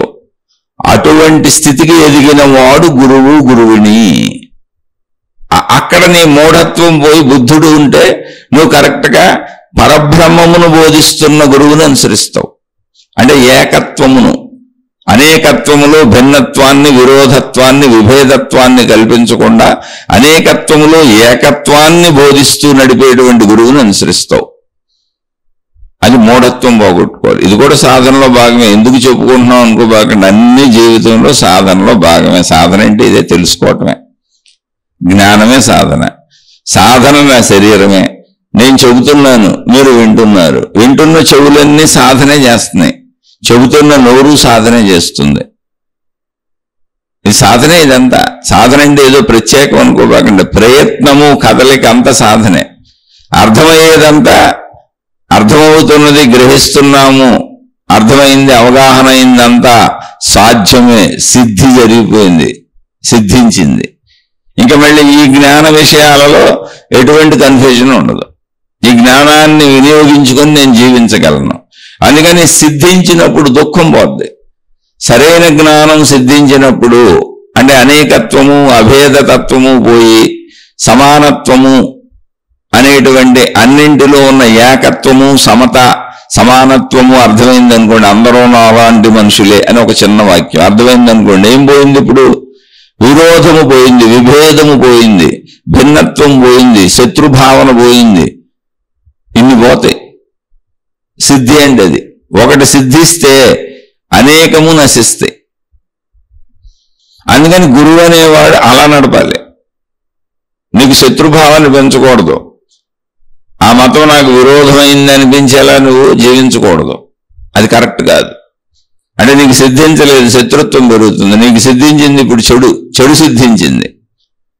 అది కూడా సిద్ధే, కానీ చెడు సిద్ధించింది. చెడు కరెక్ట్ కాదు, నేను నాశనం చేస్తుంది. నీలో బుద్ధుడిని చంపేస్తుంది, నీలో బుద్ధుడిని పెరగనివ్వదు. బుద్ధుడు పెరిగితే తప్ప నిర్వాణము రాదు, మోక్షము రాదు. అందుకని జీవన విధానమే సాధన. ప్రత్యేక సాధనలు ఏమి ఉండవు ఇక్కడ. ఉన్నవి అనుకున్న వాళ్ళు ఏంటంటే ఎవరికి వాళ్ళు తయారు చేసుకునే అంతే. అనేకత్వములో ఏకత్వమును చూపించి సమత్వమును బోధించే దేన్నైనా మీరు అనుసరించవచ్చు. ఏ మార్గాన్ని అనుసరించాలి అనేటువంటి అనుమానం అక్కర్లా. ఏమంటే ఇప్పుడు ఏ మార్గాన్ని అనుసరించాలండి, ఏ మార్గంలో సాగాలండి, ఇన్ని మార్గాలు చెబుతున్నారు కదా. సాధన అంటే ఏమిటి?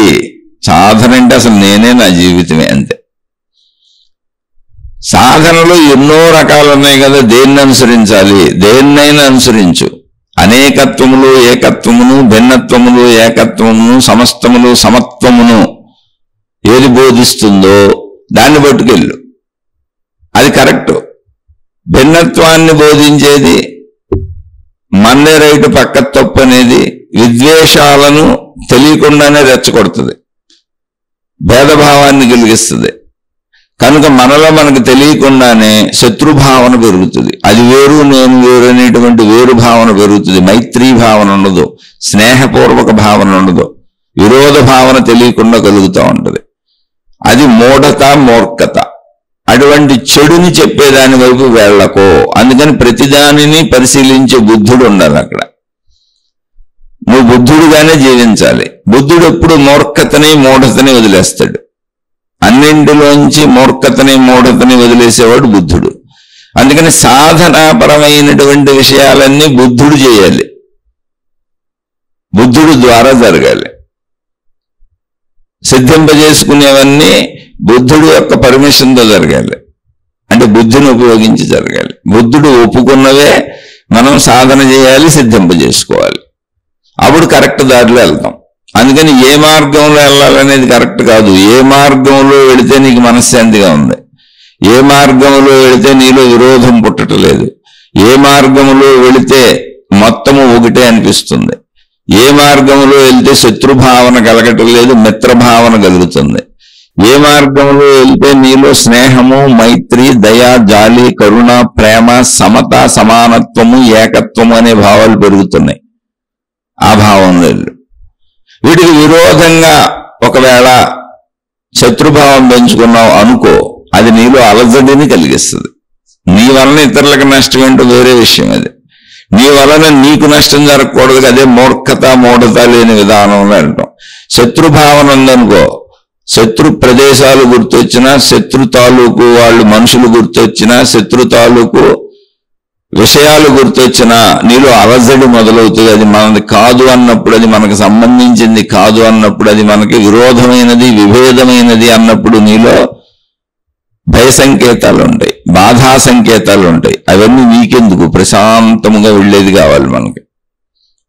ఎప్పుడు చూడండి, మన దాంట్లో మనం ఉన్నప్పుడు ఆనందంగా ఉన్నట్టు అనిపిస్తుంది. కానీ మనం ప్రపంచంలో ఉన్నాం, అనేకంగా ముక్కలు ముక్కలుగా నరికేసుకొని నాది వేరు అది వేరు అని మానసిక భావములలో మత విభేదములు, మార్గ విభేదములు, దైవ విభేదములు, గురు విభేదములు ఇలా పెట్టుకున్నప్పుడు, మనది కాని ప్రార్థనాలయం ముందు వెళుతున్నప్పుడు, మనది కాని గురువు పక్క నుంచి వెళుతున్నప్పుడు, మనది కాని దేవాలయము లేకపోతే దేవుడి పక్క నుంచి సాగుతున్నప్పుడు, ఆ విధానములేవో మన ఇంటి పక్కనే వినపడుతున్నప్పుడు, అవి మనది కాదు అనిపించినప్పుడు మనలో మానసిక అలజడి కలుగుతూ ఉంటుంది.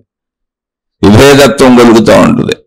మనదైతే ఆనందం కలిగి సంతోషం కలిగించి అందులో పాల్గొందాం అనిపిస్తుంది, మనది కాకపోతే ఈ గోలేంటి అనిపిస్తుంది. ఈ గోలేంటి అనేటువంటి శత్రుత్వంతో ఖచ్చితంగా ఏదో ఒక రోజు శత్రుత్వాన్ని పెంచుకుంటాం మాట అలా వదిలేసిన గోలేంటి అన్నప్పుడు మనసుకి అలసడి కలుగుతూ ఉంటుంది.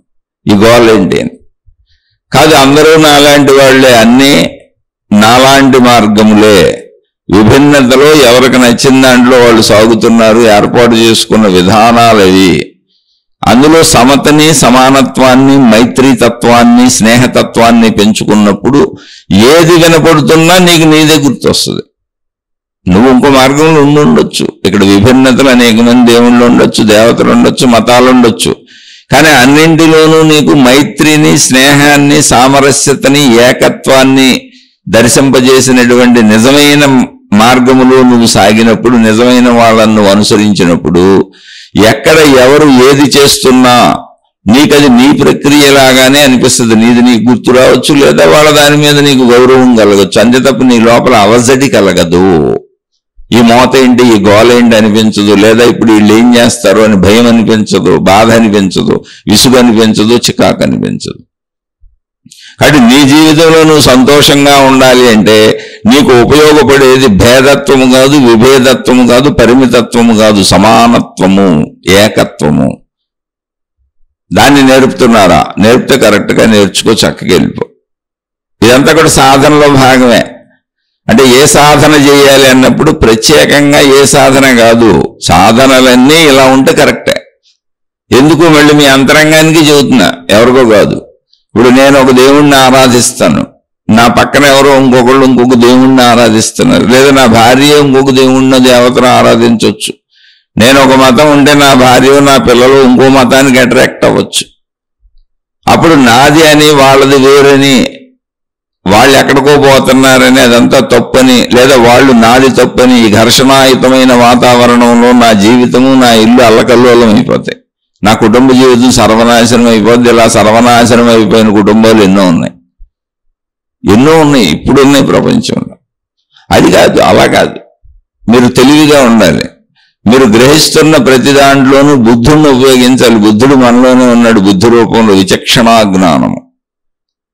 అంటే మనుషులు ఎంత దారుణమైన స్థితుల్లో ఉంటారు అంటే, నిజంగా బుద్ధుడు భూమి మీదకి వచ్చి చెప్పినటువంటి విషయాలను ఆయన నిర్యాణం, అంటే ఆయన చనిపోయిన తరువాత, శరీరం వదిలేసిన తరువాత ఆయన సొంత శిష్యులే తమ అహంకారం కోసం, తాము గురువులుగా చలామణి అవటం కోసం 32 విధాలుగా దాన్ని చీల్చుకుంటూ వెళ్ళిపోయారు. 32 అనే అంకె నువ్వు తయారు చేసావా, కనిపెట్టావా అనకండి, ఎక్కడో పుస్తకాల్లో చదివిని చెప్పాను. 32 మార్గాలుగా తయారైంది అని. ఎందుకు 32 మార్గాలంటే, ఎవరికాళ్ళు ఇప్పుడు నేను సొంత గురువుని అవ్వాలి, నాకు ఒక వర్గాన్ని తయారు చేసుకోవాలి, నేను నాయకుడిని అవ్వాలన్న కాంక్ష. ఆ కాంక్ష ఉన్నవాళ్ళు బుద్ధుడిని యొక్క రూపాన్ని అడ్డం పెట్టుకుని, బుద్ధుడు రూపాన్నే చూపిస్తూ మేము బుద్ధుడిదే చెబుతున్నామని నమ్మిస్తూ, తమ సొంత వాటిని దాటి కలిపేసి, తమ సొంత గుణాలను, స్వభావాలను, పద్ధతులను వాటికి కలిపేసి ఒక నూతనత్వాన్ని తయారు చేసి, ఇదే బుద్ధుడు చెప్పాడని అలా 32 శాఖలుగా అది చీలిపోయింది అన్నారు. అలా బుద్ధుడిదే కాదు, ప్రతి దేవుడిది అలా 100,000 శాఖలుగా చీలిపోతూనే ఉంది. మీరు గమనించండి, ప్రచారకులైనటువంటి గురువులను, మాతాజీలు వెళ్ళేటువంటి వాళ్ళు అన్ని మతాలలో మత పెద్దలుగా ప్రచారాలు చేస్తున్న వాళ్ళని చూడండి. ఒక చిన్న ప్రచారం మొదలుపెట్టిన వాళ్ళు కూడా మళ్ళీ అదే దేవుడికి సంబంధించిన పక్క దాంట్లోకి వెళ్ళిపోతారేమో అన్న భయంతో వీళ్ళకు అనుకూలంగా చెప్పుకుంటూ ఉంటారు, వీళ్ళని అనుసరించాలని. లేకపోతే అసలు వాళ్ళు ప్రచారకులే కాదు, అవ్వాల్సిన అవసరం కూడా లేదు. నాకు సమూహాలు తయారు చేసుకోవాలన్న కాంక్ష లేకపోతే, నాకు గుర్తింపు కావాలన్న కాంక్ష లేకపోతే, నాకేదో ధన సంపదలు పెంచుకోవాలన్న కాంక్ష లేకపోతే, ఏదో రకమైన అనేక కాంక్షలు నాలో లేకపోతే, అసలు ఈ దేవుణ్ణో, ఈ దేవతనో, ఈ మతాన్నో, ఈ విధానాన్నో, ఈ పద్ధతినో ప్రచారం చేయవలసిన, అంటే చెయ్యాలి అన్నటువంటి బుద్ధి నాకు పుట్టదు, చేయవలసిన అవసరం లేదు. ఎవడు అడిగాడు నిన్ను? ఎవరు అడిగారు అసలు నిన్ను? ఎవరన్నా అడిగితే కదా. నీ ఇంట్లో వాళ్ళు అడుగుతున్నారు చూడు, నీ భార్య పిల్లలు నీ కుటుంబ సభ్యులు అడుగుతున్నారు నేను, నీ బాధ్యతలు ఉన్నాయి, నీ కర్తవ్యములు ఉన్నాయి, అవన్నీ నువ్వు చెయ్యాలి. నీ తల్లిదండ్రులు వృద్ధులైన నీ తల్లిదండ్రులు నువ్వే చెయ్యాలి నాయన, చెయ్యి చూడని అడుగుతున్నారు. నీ జీవిత భాగస్వామికి అన్ని నువ్వే చెయ్యాలి. నీ జీవిత భాగస్వామి నిన్ను అడుగుతున్నారు నాకు చెయ్యమని. నువ్వు కన్న పిల్లలు నిన్ను అడుగుతున్నారు నాకు చెయ్యమని. నీ బాధ్యతలు కర్తవ్యములు ఉన్న ప్రతి చోట నిన్ను అడుగుతున్నారు చెయ్యమని. అలాగే నీ వృత్తి వ్యాపార ఉద్యోగములు ఏమన్నా అక్కడ ధన సంపాదనకు నువ్వు వెళ్ళినప్పుడు అక్కడ వాళ్ళు అడుగుతున్నారు నువ్వు చేయవలసిన కర్తవ్యములు చేయమని. అవి చెయ్యి. ఏమీ అడగకుండా ప్రచారంగా ఇంటింటికి వెళ్ళి వాళ్ళ నెత్తి మీద రుద్దేసి వాళ్ళని భయపెట్టేసి దేవుడి పేరు మీద వాళ్ళు అడక్కపోయినా వాళ్ళ జీవితాలలో దూరేసి వాళ్ళని లాక్కొచ్చేసి ఏదో నీకు నచ్చినవన్నీ చెప్పేసి ఆలోచించండి. ఎవరు చెప్పారు ఇవన్నీ ఇన్ని సృష్టించమని? ఇన్ని రకాల ఇది కాంక్షతో జరుగుతుంది. ఎప్పుడు వాళ్ళు కాంక్ష ఉన్నవాళ్ళు, ఆ కాంక్షతో వాళ్ళు ఏదో చేస్తూ ఉంటారు. కాంక్ష లేకపోతే ఎందుకు చేస్తారు?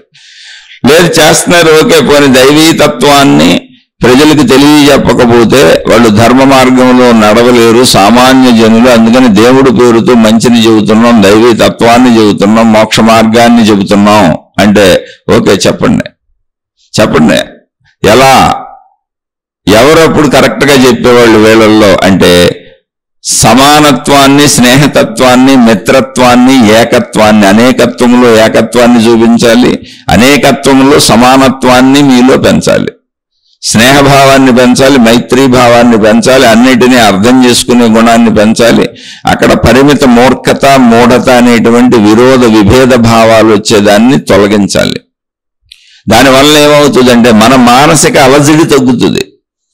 బయట అలజడులు సృష్టిస్తామని కాదు, మన మానసిక అలజడి తగ్గుతుంది. ఇప్పుడు ప్రతి వాళ్ళకి తమ ప్రార్థనాలయము, తమ గురువు, తమ మతము, తమ విధానము, తమ డ్రెస్సు కనబడితే ఆనందం వస్తుంది. అంటే నా భార్య కనబడితే నాకు ఆనందం వచ్చినట్టు, నా పిల్లలు కనబడితే నాకు ఆనందం వచ్చినట్టు, నా వస్తువులు నా సంపదలు నాకు ఆనందాన్ని కలిగిస్తున్నట్టు, పక్కవాడి సంపదలు పక్కవాడికి సంబంధించినటువంటి కుటుంబాలు ఏవైనా పక్కవాడి సమస్తము నాకు ఈర్ష్య అసూయలు కలిగిస్తున్నట్టు, నాకు అసంతృప్తిని కలిగిస్తున్నట్టు, నాకు ఆనందాన్ని ఇవ్వనట్టు, ఆ పక్క భావన కలిగినప్పుడు దేవుళ్ళైనా మతములైనా మార్గములైనా విధానములైనా గురువులైనా ఏదైనా నాకు అలాంటి శత్రుభావాలే కలుగుతాయి. కాదు, నా కుటుంబ సభ్యుల పట్ల నాకు ఎలా మిత్రభావం కలుగుతుందో, స్నేహభావం కలుగుతుందో, ప్రేమభావం కలుగుతుందో, సమస్త సద్గుణ భావాలు నా వాళ్ళ పట్ల నా వాటి పట్ల నాకు ఎలా కలుగుతున్నాయో, నువ్వు నిజమైన మార్గంలో సాగుతున్నప్పుడు సమస్తము పట్ల అటువంటి భావాలు కలిగేలా అలా ఏకత్వ భావన. ఇప్పుడు నా కుటుంబము నాకు భిన్నమైనది అన్న భావన నాకు అనిపించదు. నా కుటుంబము, నా భార్య పిల్లలు, నా తల్లిదండ్రులు నా కుటుంబము అని నేను ఏదంటున్నానో అది నేనుగా భావించుకుంటాను. అవసరమైతే నేను కొంచెం తగ్గించుకుని వాళ్ళకి అన్ని సమకూరుస్తాను. అక్కడ నా కుటుంబము అన్న చోట నన్ను నేను తగ్గించుకొని నా వాళ్ళ కోసం కష్టపడి నేను నిష్కామ సేవ చేస్తాను. అంటే నాకంటే ఎక్కువ వాళ్ళ కోసమే పాటుపడతాను. అలా తల్లిదండ్రులందరూ పిల్లల కోసం పాటుపడతారు చూడండి. అలా ఎంతో మంది జీవిత భాగస్వాములు తమ జీవిత భాగస్వాముల కోసం పాటుపడుతూ ఉంటారు చూడండి. అలాంటి సద్భావాలు వస్తాయి, అలాంటి సమత ఏకత్వం వస్తుంది. అది ఏకత్వం అంటే ఏంటంటే నా కుటుంబంలో అందరూ వేరువేరుగానే ఉన్నారు, కానీ నాకు వాళ్ళు అభిన్నము కాదు అని భావించుకున్నాను కనుకనే నా వాళ్ళ కోసం నేను ఎంత కష్టపడతాను. నా వాళ్ళ కోసం అవసరమైతే నన్ను నేను తగ్గించుకుని వాళ్ళకి ఇంకా ఎక్కువ చేస్తాను. ఎందుకని? నాలో కలిసిపోయారు, నా కుటుంబం అంటే నాలో కలిసిపోయారు. అలాగే నా దేవుడు నా దేవత అన్నప్పుడు నువ్వు సాగుతూ ఉండొచ్చు, పర్వాలేదు. కానీ నా కుటుంబము అన్నప్పుడు పర కుటుంబము నాకు విభేదం అనిపించకూడదు, విరోధం అనిపించకూడదు, శత్రుత్వ భావన కలగకూడదు, పోల్చుకొని ఈర్ష్యలు అసూయలు ద్వేషములు కలగకూడదు. ఏం కలగాలి? అక్కడ బుద్ధుడు మనలో ఉంటే, మనమే బుద్ధుడైతే ఏ భావన కలగాలి? నా కుటుంబము వలనే అన్ని కుటుంబములు ఎవరికి వారు ప్రయత్నించుకుంటున్నారు. అప్పుడేమైంది? సమభావన వచ్చింది, సమత్వ భావన వచ్చింది. కుదిరితే మేలు చేస్తాను, మేలు చేయలేని అసహాయ స్థితిలో ఉంటే కనీసం వాళ్ళు బాగుండాలని కోరుకొని పక్కకెళ్ళిపోతాను తప్ప కీడు చేయను. ఇక్కడే నా బాధ్యతలు నేను నిర్వర్తించుకుంటూ ఉంటాను. అలాగే అన్ని విధానములలో జ్ఞానమును పొందుతున్నప్పుడు సాధనా మార్గం అంటే ఏది ఉత్తమమైన సాధనా మార్గం అన్నప్పుడు ఈ విషయాలు చెప్పుకోవాల్సి వస్తుంది. అలా సాగుతున్నప్పుడు ఏది నాకు ద్వేషమని అనిపించకూడదు, అసలు నాకు భేదమని అనిపించకూడదు. పరమతాలకు సంబంధించినటువంటి కార్యములు జరుగుతున్నాయి. నా ఇంటి పక్కనో నేను వెళ్తున్న రోడ్లోనో లేదా ట్రాఫిక్ జామ్ అయిపోయింది, ఏదో పరమతానికి సంబంధించి పరదేవుడికి సంబంధించి కార్యం ఏదో చేస్తున్నారు, అక్కడ రోడ్డు మీద వెళ్తున్నారు, ట్రాఫిక్ జామ్ అయిపోయింది. నాకు ఆ దైవీ భావన అంటే నా మత దేవుడు, నా గురువు, నా విధానములు, నేను అలా రోడ్డు మీద వెళ్తూ ట్రాఫిక్ జామ్ చేసినప్పుడు అది ఎంత భక్తిపూర్వకమైనదని, నేను ఎంత తన్మయతలో ఉండిపోయానో అలాగే నాకు ఇప్పుడు కూడా అనిపించాలి ఏ మతం నేను. అది నాకు గోల అనిపించకూడదు, బాధ అనిపించకూడదు, విసుగు అనిపించకూడదు, చికాకు అనిపించకూడదు, భయం అనిపించకూడదు. అలాంటిది నేర్పాలి. అలా నాకు విసుగు, కోపము, భయము, చికాకు అనిపించినాయి అనుకోండి, ఏమైంది? ఇప్పుడు నా లోపల నాకు ఇబ్బంది కలుగుతుంది, బాధ కలుగుతుంది, నా సంతృప్తి పోయింది, నా ఆనందం పోయింది. నా కోసం ఇది ఎవరి కోసమో కాదు. అందుకని నేను నాకు అలజడి కలిగించే జ్ఞానాన్ని నేర్చుకోకూడదు.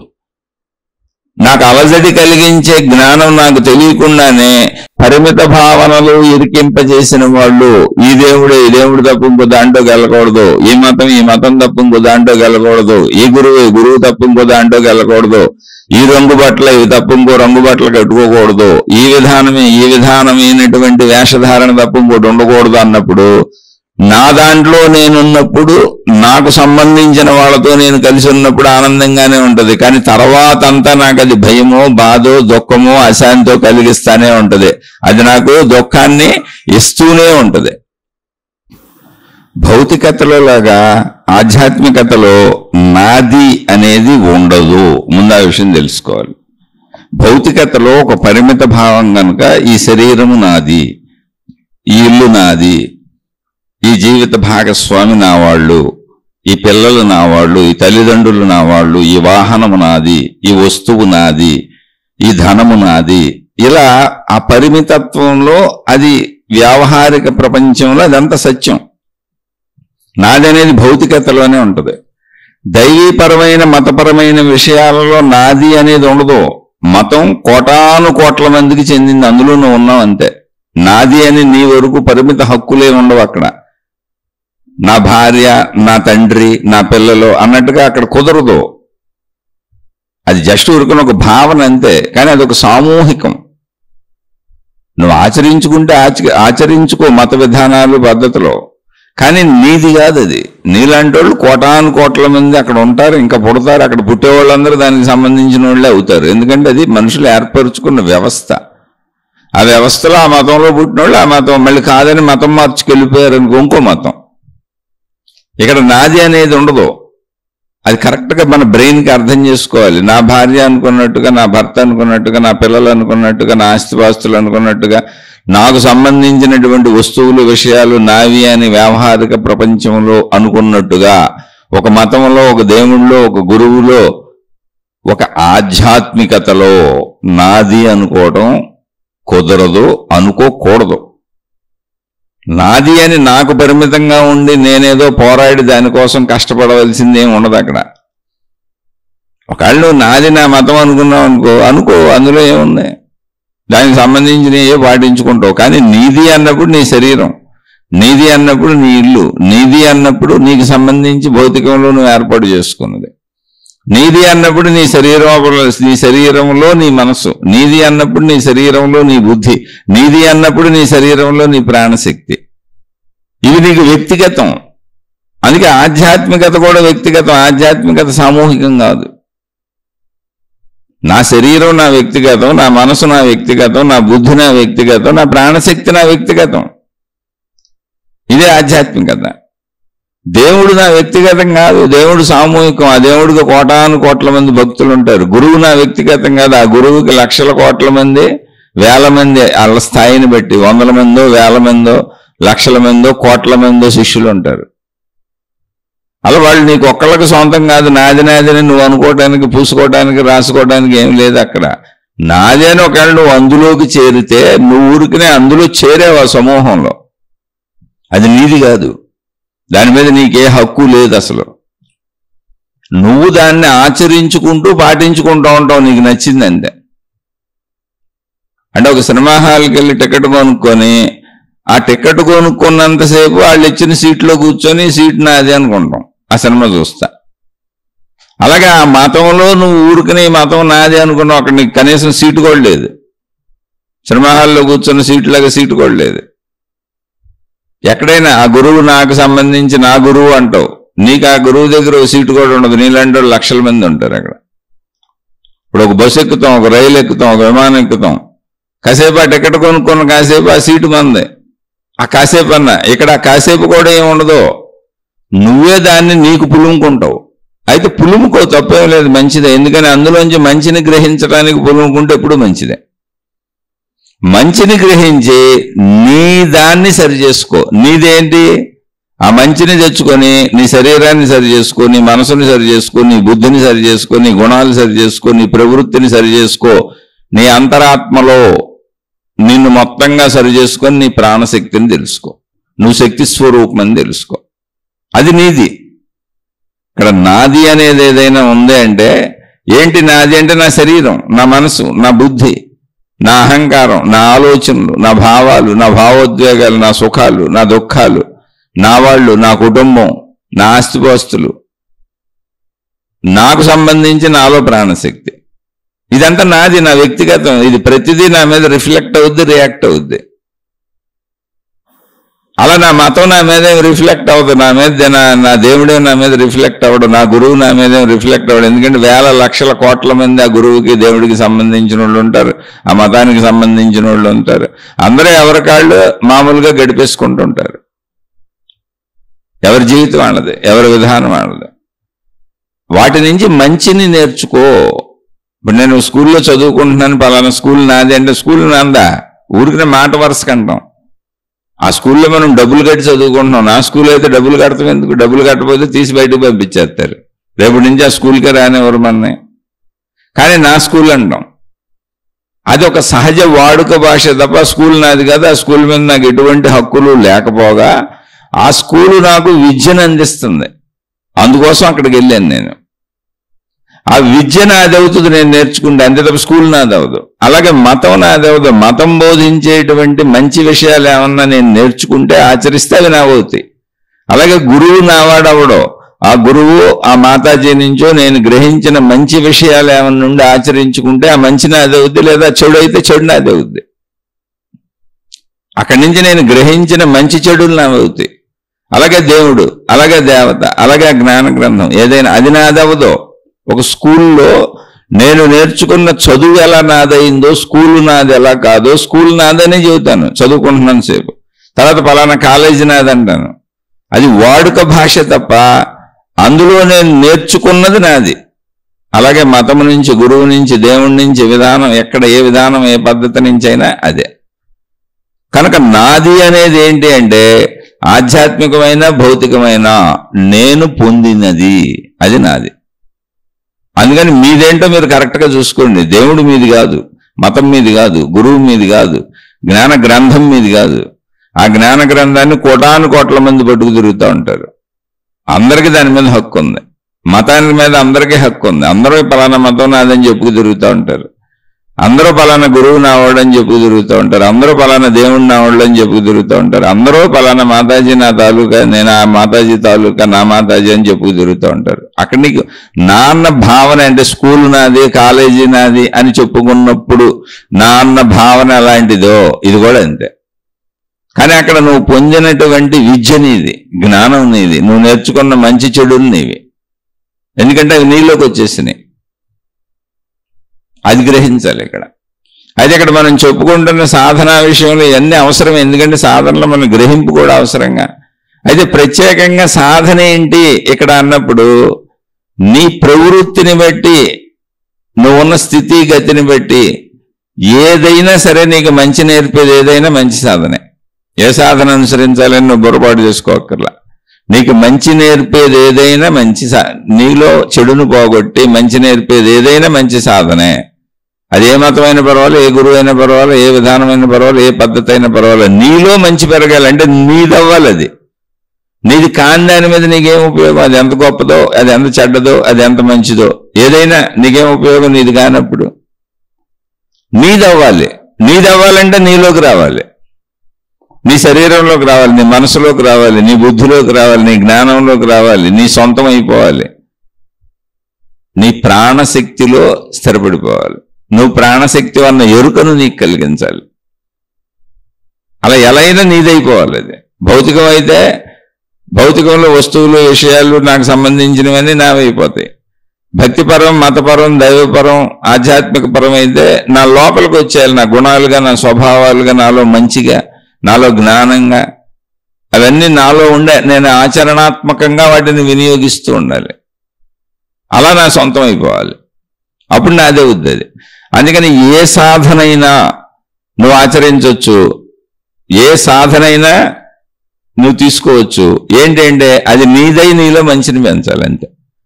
శరీరపరంగా మంచిని పెంచినా పర్వాలేదు, వ్యవహారికంగా మంచిగా ప్రవర్తిస్తావు. మనోపరంగా మంచిని పెంచినా పర్వాలేదు, వ్యవహారికంగా కానీ ఊహాత్మకంగా కానీ ఆలోచనలో కానీ మంచి ఆలోచనలు చేస్తావు. బుద్ధిపరంగా నీకు మంచి పెరుగుతూ ఉంటే బుద్ధుడు అవుతూ ఉంటావు, బుద్ధి జ్ఞానం పెరుగుతూ ఉంటుంది. అలా మంచి పెరుగుతూ కనీసం నువ్వు మామూలు ప్రపంచంలో మంచిగా బతికినా మంచి నీ సొంతం అవుద్ది. కాబట్టి మంచిని నీ సొంతం చేసి చెడుని నీలోంచి పోగొట్టేటువంటి ఏ సాధన నువ్వు తీసుకున్నా పర్వాలేదు. సాధన యొక్క అంతిమ గమ్యం ఏంటి అనేది ఇక్కడ. సాధన ఎందుకు కాదు, ఇప్పుడు రోడ్డు మీద వెళ్తున్నాం, ఒక బస్సు ఎక్కాం, ఒక విమానం ఎక్కాం, ఒక కారు ఎక్కాం, ఏదో ఒక వాహనం వేసుకెళ్తున్నాం అంటే వాహనం ముఖ్యం కాదు. ఎందుకు వెళ్తున్నావు, ఎక్కడికి వెళ్తున్నావు, నీ పని ముఖ్యం. నువ్వు చేరవలసిన గమ్యం ముఖ్యం. నువ్వు ఆ ఊరు వెళ్ళాలి, అందుకనే ఈ విమానం ఎక్కి అక్కడ దిగుతావు. ఆ ఊళ్ళో నీకు పని ఉందా, పని చేసుకుంటావు. అక్కడికి చేరటానికి విమానం అవసరమైంది తప్ప అక్కడికి చేరాల్సిన అవసరం లేకపోతే అసలు విమానంతో పని లేదు. అలాగే నువ్వు ఒక సత్యాన్ని తెలుసుకోవడానికి, ఒక మంచిని పొందడానికి, ఒక చెడును పోగొట్టుకోవడానికి సాధనం అవసరమైంది తప్ప అసలు ఏ సాధన గొప్పదన్నది లేదు ఇక్కడ. సాధనలన్నీ వాహనాలే. సాధన అసలు నేనే, నా ప్రవృత్తే, నా ప్రక్రియ, నా శరీరమే. ఏదైనా మతాలు, మార్గాలు, విధానాలు, పద్ధతులు, గురువులు, మాతాజీలు చెప్పేది ఒకవేళ ఏదైనా ఉంటే అది వాహనము లాంటిది. నేను ఆచరించడానికి, నేను పాటించడానికి.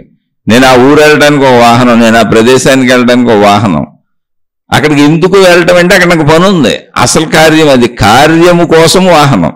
అలాగే సాధన ఎందుకంటే ఫలితము కోసము, కార్యము కోసం. ఏంటి ఆ కార్యం? నాలో మంచి నిండాలి, చెడిపోవాలి. నేను మంచిగా మాత్రమే శరీరాన్ని కదపాలి, మంచిగా మాత్రమే మనసును కదపాలి, మంచిగా మాత్రమే బుద్ధిని కదపాలి. నేను నిండు 100 ఏళ్ళు బతికినంత కాలం, నాకు ఆయువు ఉన్నంత కాలం నేను మంచిగా మాత్రమే ఉండాలి, చెడుగా ఉండకూడదు. నాలో చెడు భావాలు పోవాలి, భయాలు పోవాలి, బాధలు పోవాలి, దుఃఖాలు పోవాలి, సంతోషంగా ఉండాలి, హాయిగా ఉండాలి, ఆనందంగా ఉండాలి. అటువంటి మనసు, అటువంటి బుద్ధి, అటువంటి ఆలోచన, అటువంటి శరీరము తయారవ్వాలి, అటువంటి ప్రవర్తన ఉండాలి. అది కావాలి నాకు. అది నా గమ్యము, నేను పొందవలసింది అది, నేను సాధించవలసింది అది. అందుకని దానికి సాధన ఏదైనా పర్వాలేదు. ఆ మంచి వైపు నేను ఏది తీసుకెళ్తుంటే అది నువ్వు అది పొందుతుంటే, నీలో భయం పోతుంటే, భద్రత కలుగుతుంటే, అభద్రత లేకుండా ఉంటే, విశాల భావం కలుగుతుంటే, విరోధం లేకుండా ఉంటే, సమభావం కలుగుతుంటే, ఏకత్వ భావం కలుగుతుంటే, ఎవరి పట్ల ఈర్ష్య, అసూయ, ద్వేషాలు కలగకుండా ఉంటే, ఎవరితోనూ విభేదాలు, విరోధాలు పెట్టుకోకుండా ఉంటే, అవన్నీ పోతూ ఉంటే ఆ సాధనలన్నీ కరెక్టే. అలా సాధనలు చేసుకుంటూ నీ లోపలికి నువ్వు రావాలి. నువ్వు ఏ లోపలికి వచ్చినా అసలు మోక్షం అన్నా, మోక్షం అంటే ఏంటి? ఏమి లేదు, మన స్వస్వరూపాన్ని మనం తెలుసుకోవడమే మోక్షం. నేను అనంత ఆత్మశక్తిని అన్న ఎరుకను పొందడం మోక్షం. నశించేది శరీరమే కానీ ఈ శరీర మనస్సులను కదుపుతున్నటువంటి ప్రాణశక్తిగా నాలో ఉన్నటువంటిది, ఆ శక్తి నశించదు. నేను ఆ శక్తి స్వరూపాన్ని తెలుసుకోవడమే మోక్షం. మోక్షం అనేది ఇంకేం లేదు. నశించని దాన్ని, నాలో నశించని అంశాన్ని నేను గమనించడం, తెలుసుకోవటం మోక్షం. అయితే అది సాధించేదంటే కానీ కాదు, అది నేనే, నాలోనే ఉంది, ఇప్పుడు కూడా నాలోనే ఉంది. దాని వలనే శరీరం ఉంది. అసలు నశించనటువంటి ఆ శక్తితత్వం నాలో ఉండబట్టే నా శరీరం నిలబడింది, కదులుతుంది. నా మనసు కదులుతుంది, నా బుద్ధి కదులుతుంది, నా అహంకారం కదులుతుంది, నా ఆలోచనలు కదులుతున్నాయి. అసలు నేనన్న భావన పుడుతుంది. అది ఆల్రెడీ నేనే, కానీ అది నేనని నాకు తెలియదు. నశించని నా శాశ్వత సత్యము ఏదుందో, నా శాశ్వత శక్తి ఏదుందో, నశించినటువంటి నా శాశ్వత తత్వం ఏదుందో అది నేనని నాకు తెలియటమే. ఇక్కడ సాధించడానికి ఏముంది? ఇప్పుడు సాధించడానికి ఏం లేదు. మోక్షం అయితే సాధించడానికి ఏం లేదు. మోక్షం అంటే నశించని నా తత్వము, నిర్వాణం అంటే నశించని నా తత్వము, శాశ్వతముగా ఉన్న నా తత్వం. శాశ్వతముగా ఉన్న నా తత్వం, నశించని నా తత్వం. నశించినటువంటిది ఏదో నాలో ఉంది, అది నాకు తెలియటం. అది ఆల్రెడీ నాలోనే ఉంది. ఆ నశించింది నాలో ఉంది కాబట్టే నేనన్నీ శరీరం నడుస్తుంది, మనసు నడుస్తుంది, అసలు నేను అనుకుంటే అన్నీ నడుస్తున్నాయి. ఇవన్నీ ఒక రోజుకి నడవకుండా పోతాయి. ఇవన్నీ ఒక రోజుకి నడవకుండా పోతాయి. ఎందుకంటే మరణం అనేది మానవులకు ఉందని మొత్తం సృష్టి అందరికీ తెలుసు. కాబట్టి మరణం ఉందని తెలుసు, నాకు అందరికీ తెలుసు. మరణంలో జరుగుతున్నది ఏంటి అంటే కదలికలన్నీ ఆగిపోతున్నాయి. అసలు నేను లేకుండా పోతున్నా. నేను అనుకుంటున్న శరీరం ఇక్కడ ఉండిపోతుంది. అంటే మరణించక ముందు ఉన్నదేంటి అన్నప్పుడు ఈ శరీరాన్ని మరణించకుండా ఉంచింది ఒకటి నాలో ఉంది. అదే నా శక్తి. అది మరణించదు, శరీరం మరణిస్తుంది. కానీ మరణించని శాశ్వతమైన నా సత్యాన్ని నేను తెలుసుకోవటమే మోక్షము అన్నారు. మోహక్షయము. మోక్షము అంటే ఏంటంటే, మోహము అన్నప్పుడు నశిస్తున్నటువంటి ఇంద్రియములతో కూడినటువంటి అనుబంధములతో కూడినటువంటి బంధములతో కూడినటువంటి మోహం అనేది తప్పు కాదు. మోహం అంటే నాకు అనుబంధం ఉంది, ప్రేమ ఉంది, నాకు తెలుస్తుంది, నా ఇంద్రియాలు తెలుస్తున్నాయి, ఇంద్రియ సుఖాలు తెలుస్తున్నాయి. అటువంటి సుఖాలు కావాలనిపిస్తున్నాయి, అలా హాయిగా బతకాలనిపిస్తుంది, అలా ఆనందంగా బతకాలనిపిస్తుంది. మోహం అంటే ఏదో చెడ్డది ఎవరి మీద ఉన్నది అనుకోబాకండి. నాకు బ్రతకాలని అనిపించటమే మోహం. ఎందుకు అనిపిస్తుంది? కళ్ళకి చూస్తుంటే ఆనందంగా ఉంది, చెవులకు వెంటంటే ఆనందంగా ఉంది, ముక్కుకు వాసనలు ఆనందంగా ఉన్నాయి, నాలుగు రుచులు ఆనందంగా ఉన్నాయి, స్త్రీ పురుష శారీరక స్పర్శలు మహానందంగా ఉన్నాయి. అలాగే మామూలు స్పర్శలు, చలి, ఎండ, వాన, ఫ్యాను, ఏసీ ఇవన్నీ ఆనందాన్ని ఇస్తున్నాయి. ఈ ఆనందాలను పొందాలని అనిపించడమే మోహం. అది మోహం. ఆ మోహం బతికినంతకాలం ఉంటుంది, శరీరం ఉన్నంతకాలం ఉంటుంది. శరీరంతో ఆ మోహం నశించిపోద్ది, మోహక్షయమైపోద్ది. మోహం అంటే డబ్బుల పట్ల, ఏదో ఇతర విషయాల పట్ల కాదు. నాకు నేను బతికించాలని అనిపించే భావన మోహము. ఆ మోహములో ఏముంది? మా అహము, నాకు సంబంధించిన అహము. అహం అంటే నేను, మా అహము మోహము అంటే నాకు సంబంధించిన నా యొక్క అహము మోహము. నా యొక్క అహమే మోహం. అంటే అహం అన్న భావన, నేనన్న భావన, నా యొక్క అహం అన్న భావన ఏదుందో అది మోహము. అంతే తప్ప ఎవరి పట్ల వ్యామోహం కాదు, దేని పట్ల వ్యామోహం కాదు. అది కాదు అసలు. నాకు బ్రతకాలని అనిపించటం, చూడాలని అనిపించటం, వినాలని అనిపించటం, తినాలని అనిపించటం, తాగాలని అనిపించటం, వాసన చూడాలని అనిపించటం, నాకు నా కుటుంబం మీద ప్రేమ ఉండటం, నా కుటుంబ సభ్యులందరితో హాయిగా ఉండాలనిపించడం, అది నా జీవితం అనిపించటం, నేను వాళ్ళకి సేవ చేయటం, వాళ్ళు నాకు సేవ చేయటం, మేము ఒకరికొకరు సహకరించుకోవటం, మంచితనం అంతా కూడా మోహమే. మోహం అంటే చెడ్డది కాదు, వ్యామోహము చెడ్డదేమో తెలీదు. చెడు అంటే ఏమి లేదండి, ఇతరులకి హాని చేయటం చెడు. ఇతరులకు మంచి చేయాలని పిచ్చి ఉందనుకోండి, మీకు ప్రపంచం అందరికీ మంచి చేయాలని పిచ్చి ఉందనుకోండి, అది పిచ్చేం కాదు, మంచిది. చేయండి, మంచి చేయండి, ఎవరు వద్దన్నారు? మంచి వలన మీకు ఎప్పుడు మంచి తిరిగి వస్తుంది, చెడు రాదు. మంచి ఎందుకు చేయాలంటే మంచి ఆలోచన చేయడం వల్ల మంచి పనులు చేస్తారు, మంచి పనులు చేయడం వల్ల మంచి ఫలితాలు వస్తాయి. అలాగే ఇతరులకు మంచి చేయడం వల్ల కూడా మీకు మంచి ఫలితాలే వస్తాయి. అప్పుడు మీ జీవితం మంచిగా హాయిగా సాఫీగా సాగిపోద్ది బతుకున్నన్నాళ్ళు. అంటే మీరు దుఃఖముల పాలవ్వకుండా సుఖంగా శాంతిగా ఉంటారు. అది మంచి వలన లాభము.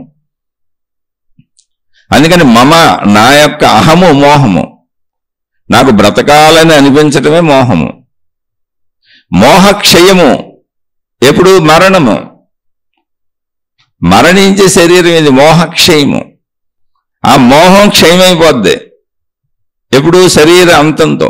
ఈ శరీర అంతమైపోయే లోపల, అంటే మోహక్షయమైపోయే లోపల మోక్షాన్ని పొందు.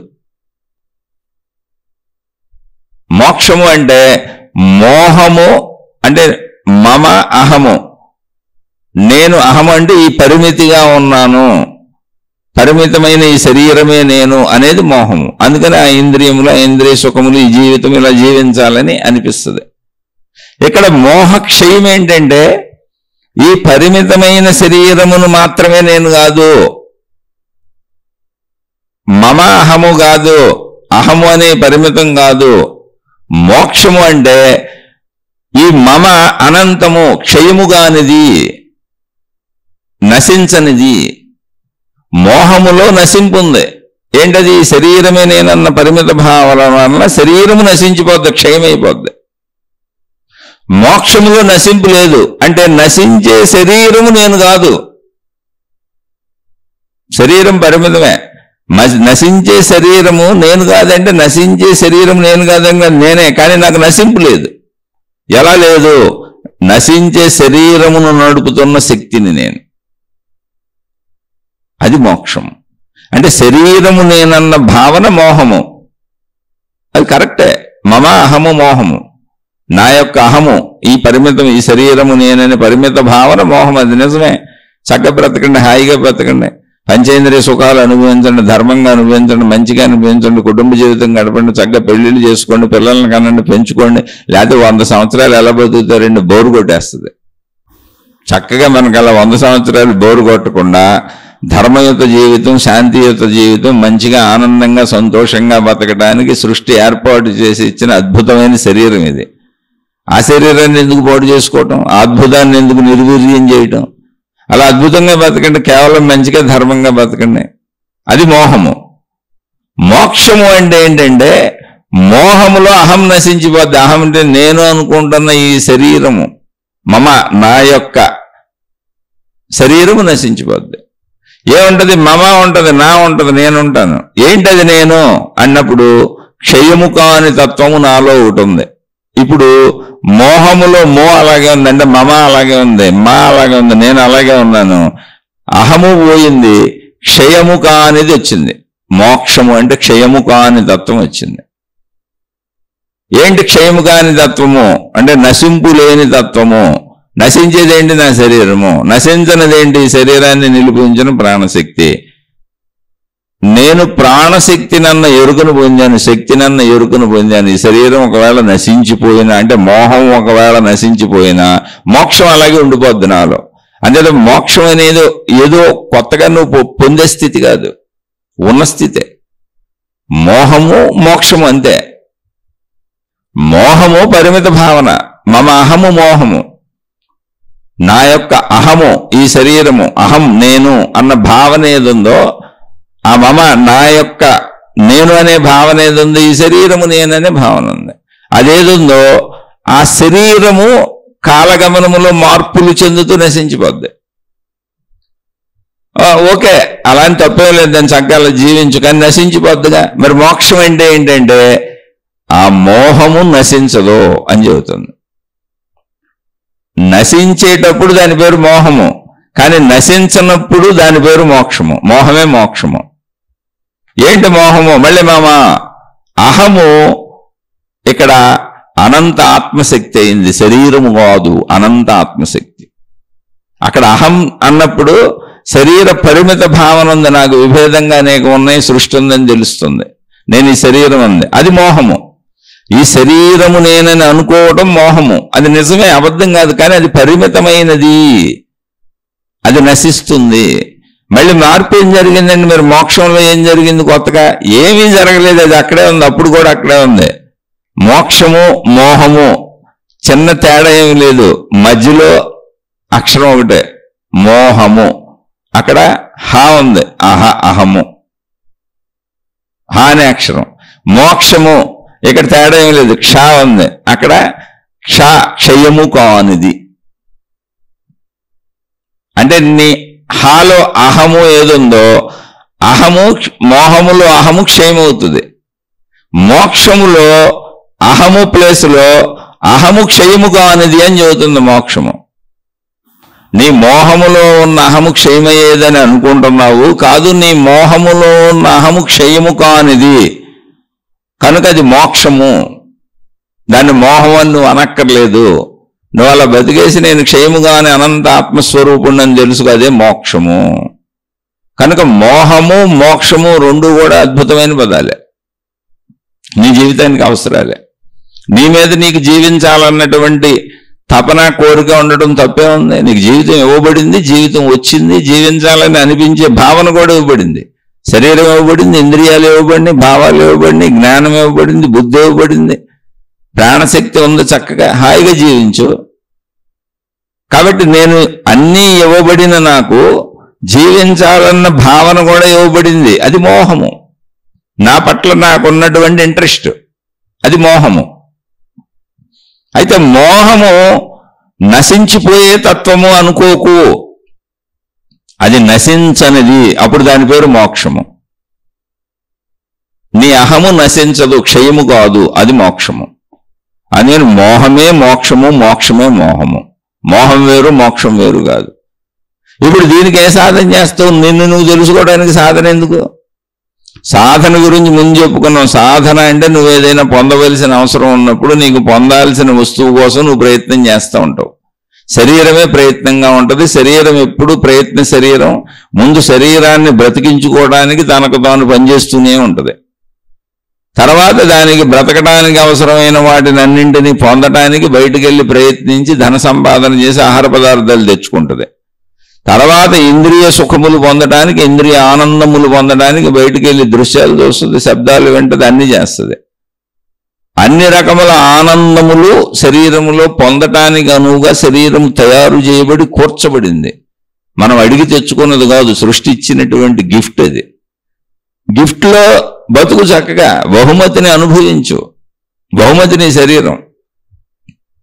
ఆ బహుమతిని అనుభవిస్తూ నేను నశించనటువంటి శక్తిని అనేటువంటి తత్వాన్ని తెలుసుకో.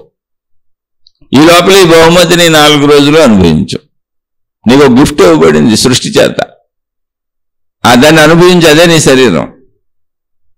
ఆ గిఫ్ట్ అనుభవించు, ఆ బహుమతిని అనుభవించు. ఆ బహుమతికి పంచేంద్రియాలు ఉన్నాయి, పంచేంద్రియ సుఖాలు అనుభవించు. ఏముంది అందులో? దాని అధర్మంగా వెళ్తే దాన్ని దుఃఖం చేసుకుంటున్నావు. అధర్మంతో అసలు నీకు పనే లేదు. ధర్మంగా ఉండు, చక్కగా నీకు దొరికినాయి అనుభవించండి. ఏది దొరికితే అది, పరుగులు పెట్టబాక. అది చక్కగా గిఫ్ట్ మోహము. ఈ శరీరము నేనన్న భావన నీకు అనిపించేలా సృష్టి పెట్టింది, అది మోహము. కానీ ఈ మోహము క్షయము కాదు, అక్షయము, నశింపు లేనిది అనేటువంటిది నీలోనే ఉన్న నీ ప్రాణశక్తి తత్వము. అది కూడా సృష్టి నీకు ఏర్పాటు చేసింది, ఆ జ్ఞాన సంపదను. జస్ట్ నువ్వు నీ లోపలికి వెళ్ళి తెలుసుకుంతే. బయట దాన్ని దేన్నైనా పొందడానికి నువ్వు ప్రయత్నించి సాధన చేసి అటు వెళ్ళాలి. కానీ నీలో ఉన్న నీ తత్వాన్ని తెలుసుకోవడానికి సాధన కాదు కదా, అసలు సాధన చేయటం కాదు కదా, చేసే సాధన కూడా ఆపేయాలి. శరీర కదలికలు ఆపేయాలి, మనో కదలికలు ఆపేయాలి, నిశ్చలతకు రావాలి. ఆ నిశ్చలత ప్రాణశక్తి. ప్రాణశక్తి ఎలా ఉంటుందని అడగబాకండి. మౌనం ప్రాణశక్తి, నిశ్చలత ప్రాణశక్తి, నిశ్శబ్దం ప్రాణశక్తి, ఒట్టి ఎటువంటి విషయాలు లేని హాయి ఆనందము ప్రాణశక్తి, నిర్మలత ప్రాణశక్తి, ఖాళీ ప్రాణశక్తి, శూన్యము ప్రాణశక్తి. నువ్వు దానికి ఏ పేరు లేని పెట్టుకో. నువ్వేమీ చేయకుండా నిశ్శబ్దంగా కూర్చుంటే ప్రాణశక్తిలో ఉన్నావు అంతే. ప్రాణశక్తిని ఎలా తెలుసుకోవాలని అసలు అడగొద్దు. మీరు కాసేపు ఏమీ చేయకుండా కళ్ళు మూసుకొని అలా కూర్చొని ఏ ఆలోచన కూడా చేయకుండా ఉంటే మీరు ప్రాణశక్తిలో ఉన్నట్టు. మీరు నిశ్శబ్దంగా ఉంటే ప్రాణశక్తిలో ఉన్నట్టు, మౌనంగా ఉంటే ప్రాణశక్తిలో ఉన్నట్టు, మీరు ప్రశాంత చిత్తంతో హాయిగా ఆనందంగా ఉంటే ప్రాణశక్తిలో ఉన్నట్టు, మీరు గాఢ నిద్రలో ఉంటే ప్రాణశక్తిలో ఉన్నట్టు. మీరు నిద్రపోతున్న మామూలుగా ఎంత భోంచేసి కొనుక్కు తీశారనుకోండి, ప్రాణశక్తిలోకి వెళ్ళినట్టు. మీరు ఎప్పుడు ప్రాణశక్తిలోంచి బయటకు వస్తున్నారు, ఆ విషయం మర్చిపోబాకండి. మీ ఒరిజినల్ స్వరూపం ప్రాణశక్తి, నా ఒరిజినల్ స్వరూపం ప్రాణశక్తి. ప్రాణశక్తిలోంచి బయటకు వస్తున్నాం, మనసులోకి వస్తున్నాం, శరీరంలోకి వస్తున్నాం, శరీరం మనసులతో బయట ప్రపంచంలోకి వెళ్తున్నాం. కానీ నా ఒరిజినల్ స్వరూపం ప్రాణశక్తి. అలా మళ్ళీ మనసులోకి వచ్చి శరీరంలోకి వచ్చి బయటికి ప్రపంచంలోకి వెళ్ళేలా సృష్టి చేసిన ఏర్పడే తప్పుగా దాన్ని ఆపేయమని ఎవరు చెప్పలేదు. దాన్ని ఆపేయమని ఎవరన్నా జీవితాలను నమ్మబాకండి. అవన్నీ మోసాలు. ఎందుకంటే మోహము అవసరమనే శరీరం ఇవ్వబడింది. మోహము అనేది, శరీరము నేననేది ఎక్కడి నుంచి వస్తుంది? మోక్షంలోంచి వస్తుంది. మోక్షం అంటే నశించినటువంటి నా ప్రాణశక్తి. నశించినటువంటి నాలోని శక్తితత్వము, నశించని శాశ్వతమైన నాలోని శక్తితత్వం ఏదుందో అందులోంచి మోక్షము, ఆ మోక్షంలోంచి మోహం కలుగుతుంది. మోహం మనసులోకి వస్తున్నాను, నేనన్న తలంపు కలుగుతుంది. గాఢ నిద్రలో మోక్షంలోకి వెళ్ళిపోయాను. గాఢ నిద్రలో ఎక్కడికి వెళ్ళాను? మోక్షంలోకి వెళ్ళిపోయాను. నశించని నా శాశ్వత శక్తితత్వంలోకి వెళ్ళిపోయాను. మెలకు వచ్చింది, నా మోక్షంలోంచి మోహంలోకి వచ్చాను, నేనన్న భావనలోనికి వచ్చాను. మనసులో ముందు నేనన్న భావన పుట్టింది, అది శరీరము నేనని పరిమితత్వాన్ని చూపించింది. ఆ పరిమితత్వంలో నాకు ఆనందంగా బతకాలనిపించింది. అందుకని చక్కగా నచ్చింది తింటూ, నచ్చింది చూస్తూ, నచ్చిన పనులు చేసుకుంటూ, నచ్చినవి అనుభవిస్తూ, నచ్చిన వాటి కోసం ప్రయత్నించుకుంటూ, నాకు ఎంతకాలం ఈ మోహం అనే బహుమతి ఇవ్వబడిందో, ఈ శరీర బహుమతి ఇవ్వబడిందో అంతకాలము నేను అహం అహం మమ అహం అనుకుంటూ ఆనందంగా ఈ ప్రపంచంలో బతుకుతాను, తిరుగుతాను. మళ్ళీ రాత్రికి నిద్రపోతాను. మళ్ళీ రాత్రికి ఎక్కడికి వెళ్తున్నాను? నా ఆనందత్వంలోకి వెళ్ళిపోతున్నాను, నా విశాలత్వంలోకి వెళ్ళిపోతున్నాను, నా నశించని శాశ్వత తత్వంలోకి వెళ్తున్నాను. అదే నిద్ర. మళ్ళీ ఆ తత్వంలోంచి మేలుకుంటున్నానంటే మోక్షంలోంచి మోహంలోకి వస్తున్నాను. మోహము నుండి మోక్షం పొందడం కాదు, మోక్షము నుంచి మోహంలోకి వస్తున్నాం మనం. ఈ మోహం ఎప్పటికైనా నశించిపోద్ది, మోక్షం శాశ్వతంగా ఉండిపోద్ది. నువ్వు తెలుసుకున్న ఉండిపోద్ది, నువ్వు తెలుసుకోపోయినా ఉండిపోద్ది. ఎందుకంటే నువ్వు అందులోనే ఉన్నావు. ఇప్పుడు గాఢ నిద్రలో నేను మోక్షంలోకి వెళ్తున్నాను, నశించని నా శాశ్వత తత్వంలోకి వెళ్తున్నాను, నాలోని శక్తిలోకి వెళ్తున్నానని మనకు తెలిసినా తెలియకపోయినా మనం నిద్రలోకి వెళ్తుంది మోక్షంలోకి.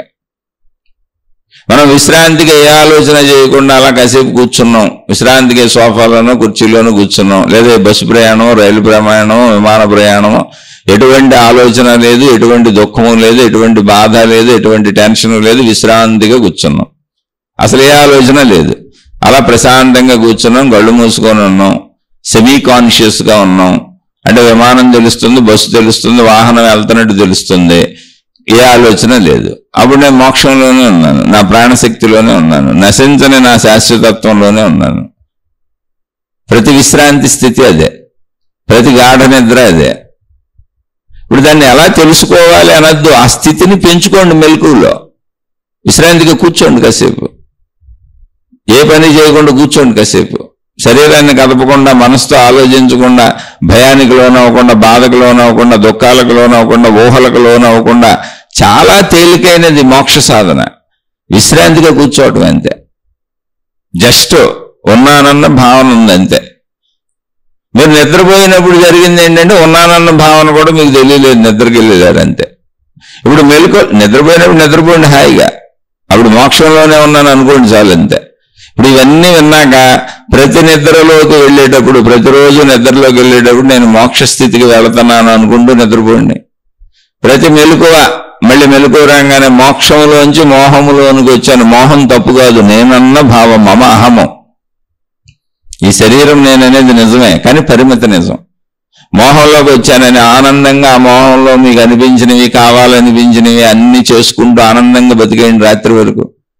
జస్ట్ ఎలా బతకాలి? తప్పులు చేయొద్దు, చెడులు చేయొద్దు. తప్పులు చెడులు అంటే ఏంటి? ఇతరులకు బాధ కలిగించొద్దు, ఇతరులని ఇబ్బంది పెట్టద్దు, నీ ఆనందం నువ్వు చక్కగా పొందండి. అది మోహము, మమ అహము, మోహము. నాకు ఇక్కడ బ్రతకాలనిపించడం, ఇలా ఉండాలనిపించడం, ఇది చూడాలనిపించడం, ఇది వినాలనిపించడం, ఇది తినాలనిపించడం, ఇది తాగాలనిపించడం, ఇవన్నీ కూడా మమ అహము.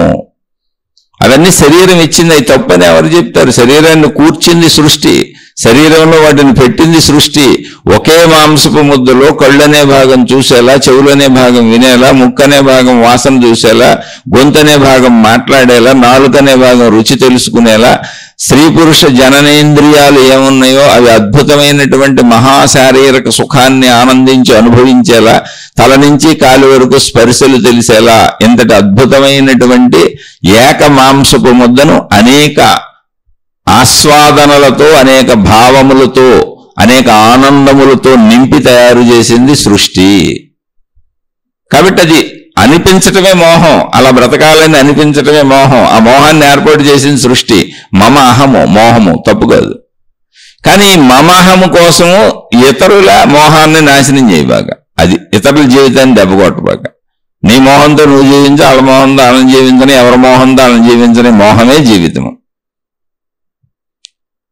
ఈ మోహం నుంచి నువ్వు ఎప్పుడు విశ్రాంతికి వెళ్తున్నావో, ఈ మోహం నుంచి నువ్వు ఎప్పుడు నిద్రకి వెళ్తున్నావు, అప్పుడు నువ్వు మోక్షానికి వెళ్తున్నావు. నువ్వు అనుకోపోయి నువ్వు మోక్షంలోనే ఉన్నావు, మోక్షానికి వెళ్తున్నావు. మోహానికి ఆధారం మోక్షం. మోహము బతికొండాలంటే మోక్షం అనేటువంటి శక్తి దాన్ని మనుగడకు సహాయపడాలి. నాలో ఉన్న ప్రాణశక్తి ఉంటేనే నా శరీరం నిలబడి ఉంటుంది, నాలో ప్రాణశక్తి ఉంటేనే నా ఆలోచనలు కదులుతాయి, నాలో ప్రాణశక్తి ఉంటేనే నా బుద్ధి అన్ని కదులుతాయి, నా ప్రాణశక్తి ఉంటేనే శరీరము, ఇంద్రియాలు, ఈ కోరికలు ఇవన్నీ పుడతాయి. అనుభవించాలనిపిస్తుంది, జీవించాలనిపిస్తుంది, బ్రతకాలని అనిపిస్తుంది, చేయాలని అనిపిస్తుంది. అనిపించే భావనలన్నీ ఈ శక్తి ఉంటే ఆ శరీరానికి కలుగుతాయి. కాబట్టి శక్తి వలన శరీరం ఉన్నది, మోక్షము వలన మోహం ఉన్నది. మోహాన్ని అనుభవించు, మళ్ళీ గాఢనిద్రలోకి వెళ్ళిపోయాడు, మోక్షానికి వెళ్ళిపోతున్నాను అనుకో, అది సృష్టి చేసిన ఏర్పాటు. మళ్ళీ మెలుకోరాగానే మోక్షంలోంచి మోహంలోకి వచ్చాను అనుకో, మోహాన్ని ధర్మంగా మంచిగా అనిపించు. ధర్మము మంచి అంటే ఏమీ లేదు, నీ ఆనందాలు నువ్వు పొందు, ఇతరుల ఆనందాలకు భంగం కలిగించకుండా పొందు, అంతే. అలా ఉండమనే సృష్టి చేసింది. శరీరం మనం తయారు చేసుకుంది కాదు కదా. మరి ఇందులో ఇంక చెడు ఏముంది? అసలు చెడు ప్రసక్తే లేదు, చెడు వైపు వెళ్ళకం. కాబట్టి గమనిస్తే ఇక్కడ మోక్షము ప్రయత్నము కాదు, మోక్షము సాధన కాదు, మోక్షణ ఆల్రెడీ సిద్ధి. మోక్షం అనేది ఆల్రెడీ సిద్ధి. నేను సిద్ధుడను, అది నాలోనే ఉంది, సిద్ధంగా ఉంది. అది లేకపోతే శరీరం నిలబడదు, మరణించాడంటారు. ఇప్పుడు ప్రాణశక్తి లేకపోతే శరీరం లేదు, మరణించిపోద్ది, శిథిలమైపోద్ది. ప్రాణశక్తి లేకపోతే మనసు కదలదు, మనసు ఉండదు. ప్రాణశక్తి లేకపోతే అసలు నాలో ఏ చైతన్య కదలిక ఉండదు, నాది మరణం అయిపోద్ది. కాబట్టి నాలో కదలికలన్నింటికీ మూలమై నా శరీర కదలికలకి, మనో కదలికలకి, బుద్ధి కదలికలకి, సర్వ ఆలోచనల కదలికలకి, సుఖదుఖ కదలికలకి, అన్నింటి కదలికలకి ఆధారమై ఉన్నటువంటి శక్తి ఈ కదలికల మూలము. అదే మొట్టమొదటిది, అదే మూలము. దాని బేస్ మీద ఇవన్నీ కదులుతున్నాయి. కాబట్టి అసలు దాన్ని కనుగొనడం ఏం లేదు, అదే నేను. అది నేను ఆల్రెడీ సిద్ధించేసి ఉంది నాకు, అదే నేను. దాన్ని ఎలా సాధించను? సాధించడానికి అవసరమైన కదలికలన్నీ దాని వలన జరుగుతున్నాయి. సాధించడానికి నేను ఏదైనా కదలాలి అంటే సాధనకు అవసరమైన కదలికలన్నీ దాని వలన జరుగుతున్నాయి, శక్తి వలన జరుగుతున్నాయి. కాబట్టి అది సాధింపబడే వస్తువు కాదు, సాధనతో దొరికేది కాదు. అదే అన్నింటికీ మూలమై సాధ్యమై అక్కడ కూర్చొని ఉన్నది, అదే సిద్ధి. కనుక అందరూ సిద్ధులే. ఇక్కడ సిద్ధులు అంటే మహిమలు, మాయలు, అద్భుతాలు, గారడీలు, మంత్రతంత్ర యంత్రాలు వాళ్ళు కానే కాదు, అందరూ సిద్ధులే. ఎందుకో తెలుసా? అందరిలో ఉన్న ప్రాణశక్తి అదే, అది ఆల్రెడీ బేస్ అదే ఉంది. అది లేకపోతే శరీరం ఉండడం అసలు ఛాన్సే లేదు, మనసు కదలికలకి ఛాన్సే లేదు. కాబట్టి అందరము మోక్ష స్వరూపులమే, అందరము సిద్ధులమే, అందరూ మోక్ష స్వరూపులమే, అందరూ సిద్ధులమే. ఆ శక్తి ఎప్పుడైతే తెలిసిందో అదే దైవత్వం. అందరము దైవాలమే, దైవస్వరూపులమే, అందరము అనంత ఆత్మశక్తి స్వరూపులమే. ఏదైతే ఇక్కడ దైవం అని చెప్పబడుతుందో, దేవత అని చెప్పబడుతుందో, దేవుళ్ళని చెప్పబడుతుందో, దైవశక్తి అని చెప్పబడుతుందో, మోక్షం అని చెప్పబడుతుందో, అనంత ఆత్మశక్తి అని చెప్పబడుతుందో, ప్రాణశక్తి అని చెప్పబడుతుందో, బ్రహ్మం అని చెప్పబడుతుందో, అందరము అదే, అన్నీ అదే, అంతా అదే, ఉన్నదంతదే. దాన్ని ఎలా సాధిస్తావు? అది నువ్వే అయితే. కాబట్టి దానికి సాధన ఉండదు. సాధనలన్నీ ఆపేస్తే మిగిలిందే అది. శరీర కార్యములు ఆపేస్తే, మనోకార్యములు ఆపేస్తే మిగిలి ఉన్నదేదో అదే మోక్షము.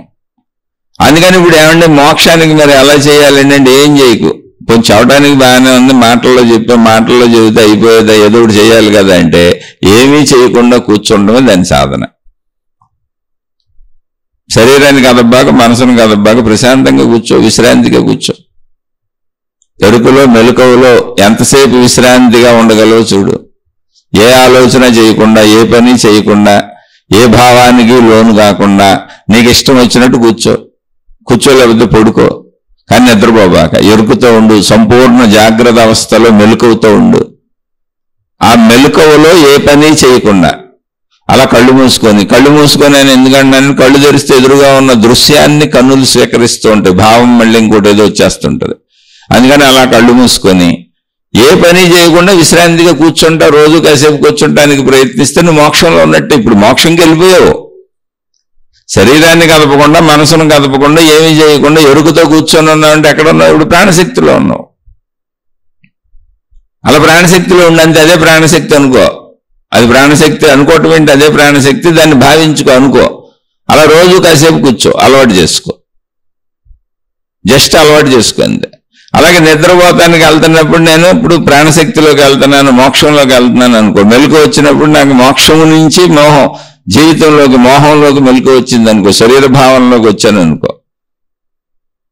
అలా మళ్ళీ శరీర భావంతో పనిచేస్తున్నాడు, మేలకుండా కూర్చో, కుదిరినప్పుడు విశ్రాంతికి కూర్చో, ప్రశాంతంగా కూర్చో, అన్ని కాసేపు వదిలేసి కూర్చో, అన్నింటినీ ఆలోచించకుండా కూర్చో. ప్రాణశక్తిలో ఉన్నానని భావించుకో. మౌనం ప్రాణశక్తి, నిశ్శబ్దం ప్రాణశక్తి, ఖాళీ ప్రాణశక్తి, శూన్యం ప్రాణశక్తి, నిశ్చలత్వం, నిర్మలత్వం, ఇలా ఈయన్నుంటే అన్ని అవన్నీ ప్రాణశక్తి. కదలికలన్నీ శరీరపరమైనవి, మనోపరమైనవి.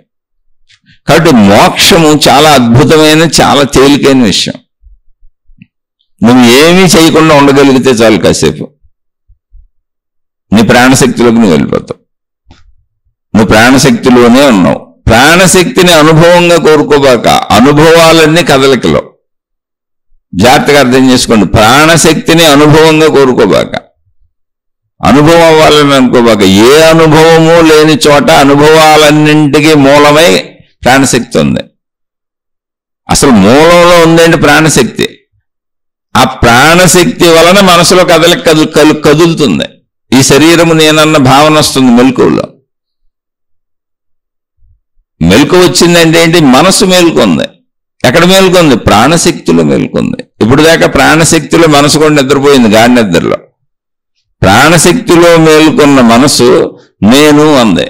నేను అనగానే ఆ నేను అన్న భావన, మనసులో పుట్టిన నేను అన్న భావన మన శరీరాన్ని అతుక్కుంది. ఈ శరీరము నేను, నువ్వు అని చూపించింది దానికి. అప్పుడు నేను ఈ శరీరం అన్న భావన కలిగింది. అక్కడి నుంచి ఇంకా నేను, నాది, నావి అనుకుంటూ శరీర సంబంధిత భావాలు మనసులో మెదులుతూ వచ్చేస్తున్నాయి. ఇప్పుడు మనసులో మెదిలే భావాలకి, శరీర చలనానికి కారణం ఏంటి? గాఢ నిద్రాస్థితిలో నేను ఎక్కడున్నాను? నా ప్రాణశక్తిలో, నా చైతన్య శక్తిలో, నా మోక్షంలో ఉన్నాను. అందులోంచి ఇందులోకి వచ్చాను. అంటే అది దీన్ని కదుపుతుంది. మనసుకి నా ప్రాణశక్తి ఆధారమై ఉంది. నా మనసులో నేనన్న భావం ఒక అనుభవంగా ఈ శరీరం నేనని అనుభవించటానికి, భావించటానికి, ఆ భావనకి మూలమేమైంది? ప్రాణశక్తి ఉంది. భావానికి మూలం ప్రాణశక్తి అయినప్పుడు, అనుభవానికి మూలం ప్రాణశక్తి అయినప్పుడు, కదలికకు మూలం ప్రాణశక్తి అయినప్పుడు, ఆలోచనలకు మూలం ప్రాణశక్తి అయినప్పుడు ప్రాణశక్తిని ఎలా అనుభవించగలవు?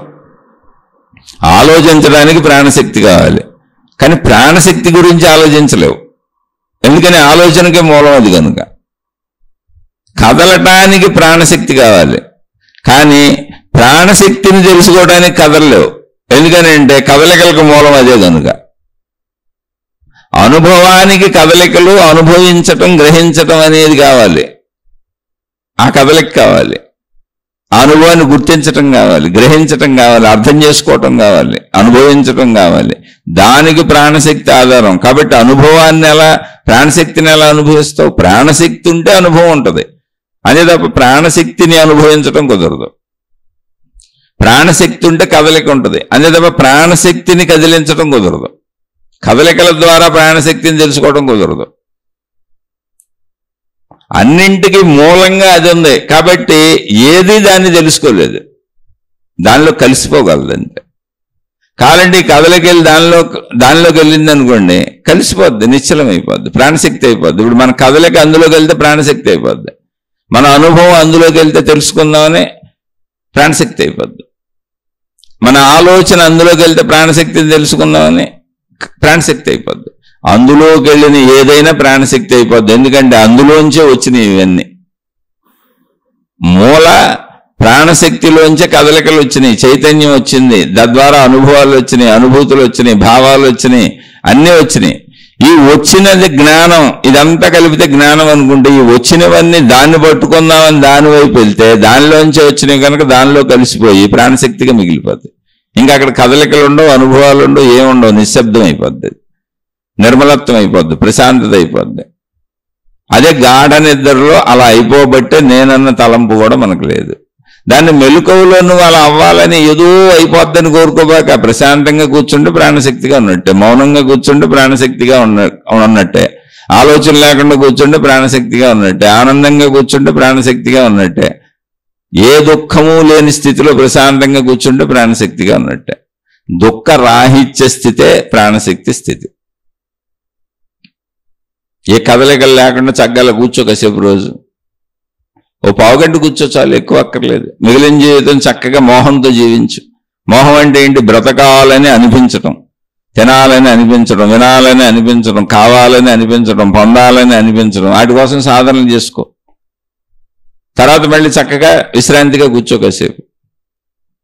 ఆటోమేటిక్గా మీకే అన్నీ అర్థమైపోతే ఒకసారి గమనించి చూడండి, ఇలా ప్రయత్నించి చూడండి, ఇలా అర్థం చేసుకొని చూడండి, ఇలా ఆలోచించి చూడండి. ఒకవేళ అప్పటికి కూడా మళ్ళీ మీకు అర్థం కాలేదు, ఏమైనా సందేహాలు వస్తే తప్పకుండా మళ్ళీ ప్రశ్న అడిగే ప్రయత్నం చేయండి. దానికి మళ్ళీ విశ్లేషించుకొని చెప్పుకునే ప్రయత్నం చేద్దాం, అది కూడా తెలిస్తే. ఒకవేళ ఎవరికైనా నేను చెప్పింది నచ్చకపోయినా, అర్థం కాకపోయినా, మీకు అర్థమయ్యేట్టు నేను చెప్పలేకపోయినా దయచేసి నన్ను క్షమించి వదిలివేయండి. నేను అతి సామాన్యుడను. అర్థమైన వాళ్ళు చక్కగా మీ జీవితంలో ఆచరించుకోండి. ఏదైనా ఆత్మశక్తి సాధన అని ఒకవేళ సాధనగా మీరు దలిస్తే, ఏ సాధన చేయకుండా ప్రశాంతంగా కూర్చోవటమే ఆత్మశక్తి సాధన. మీరు ఏమీ చేయనప్పుడు శక్తిలోకి వెళ్ళిపోయారు అంతే.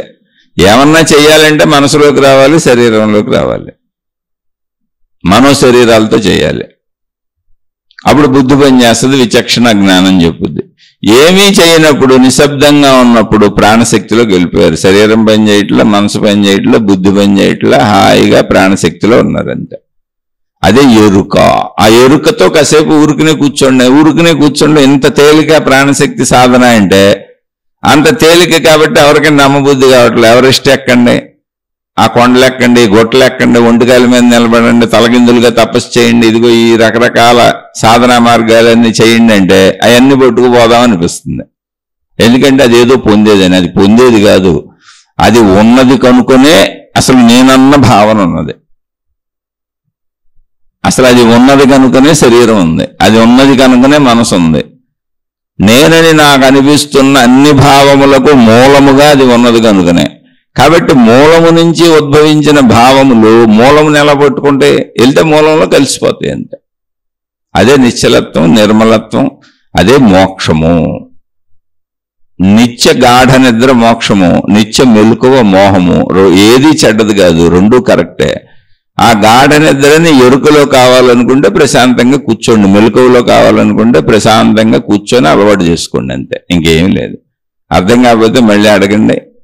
ఏదైనా మీకు అర్థం కాని విషయాన్ని స్పష్టంగా ప్రశ్న రూపంలో అడిగితే మళ్ళీ విశ్లేషించుకుందాం, అది కూడా తెలిస్తే. శుభమస్తు.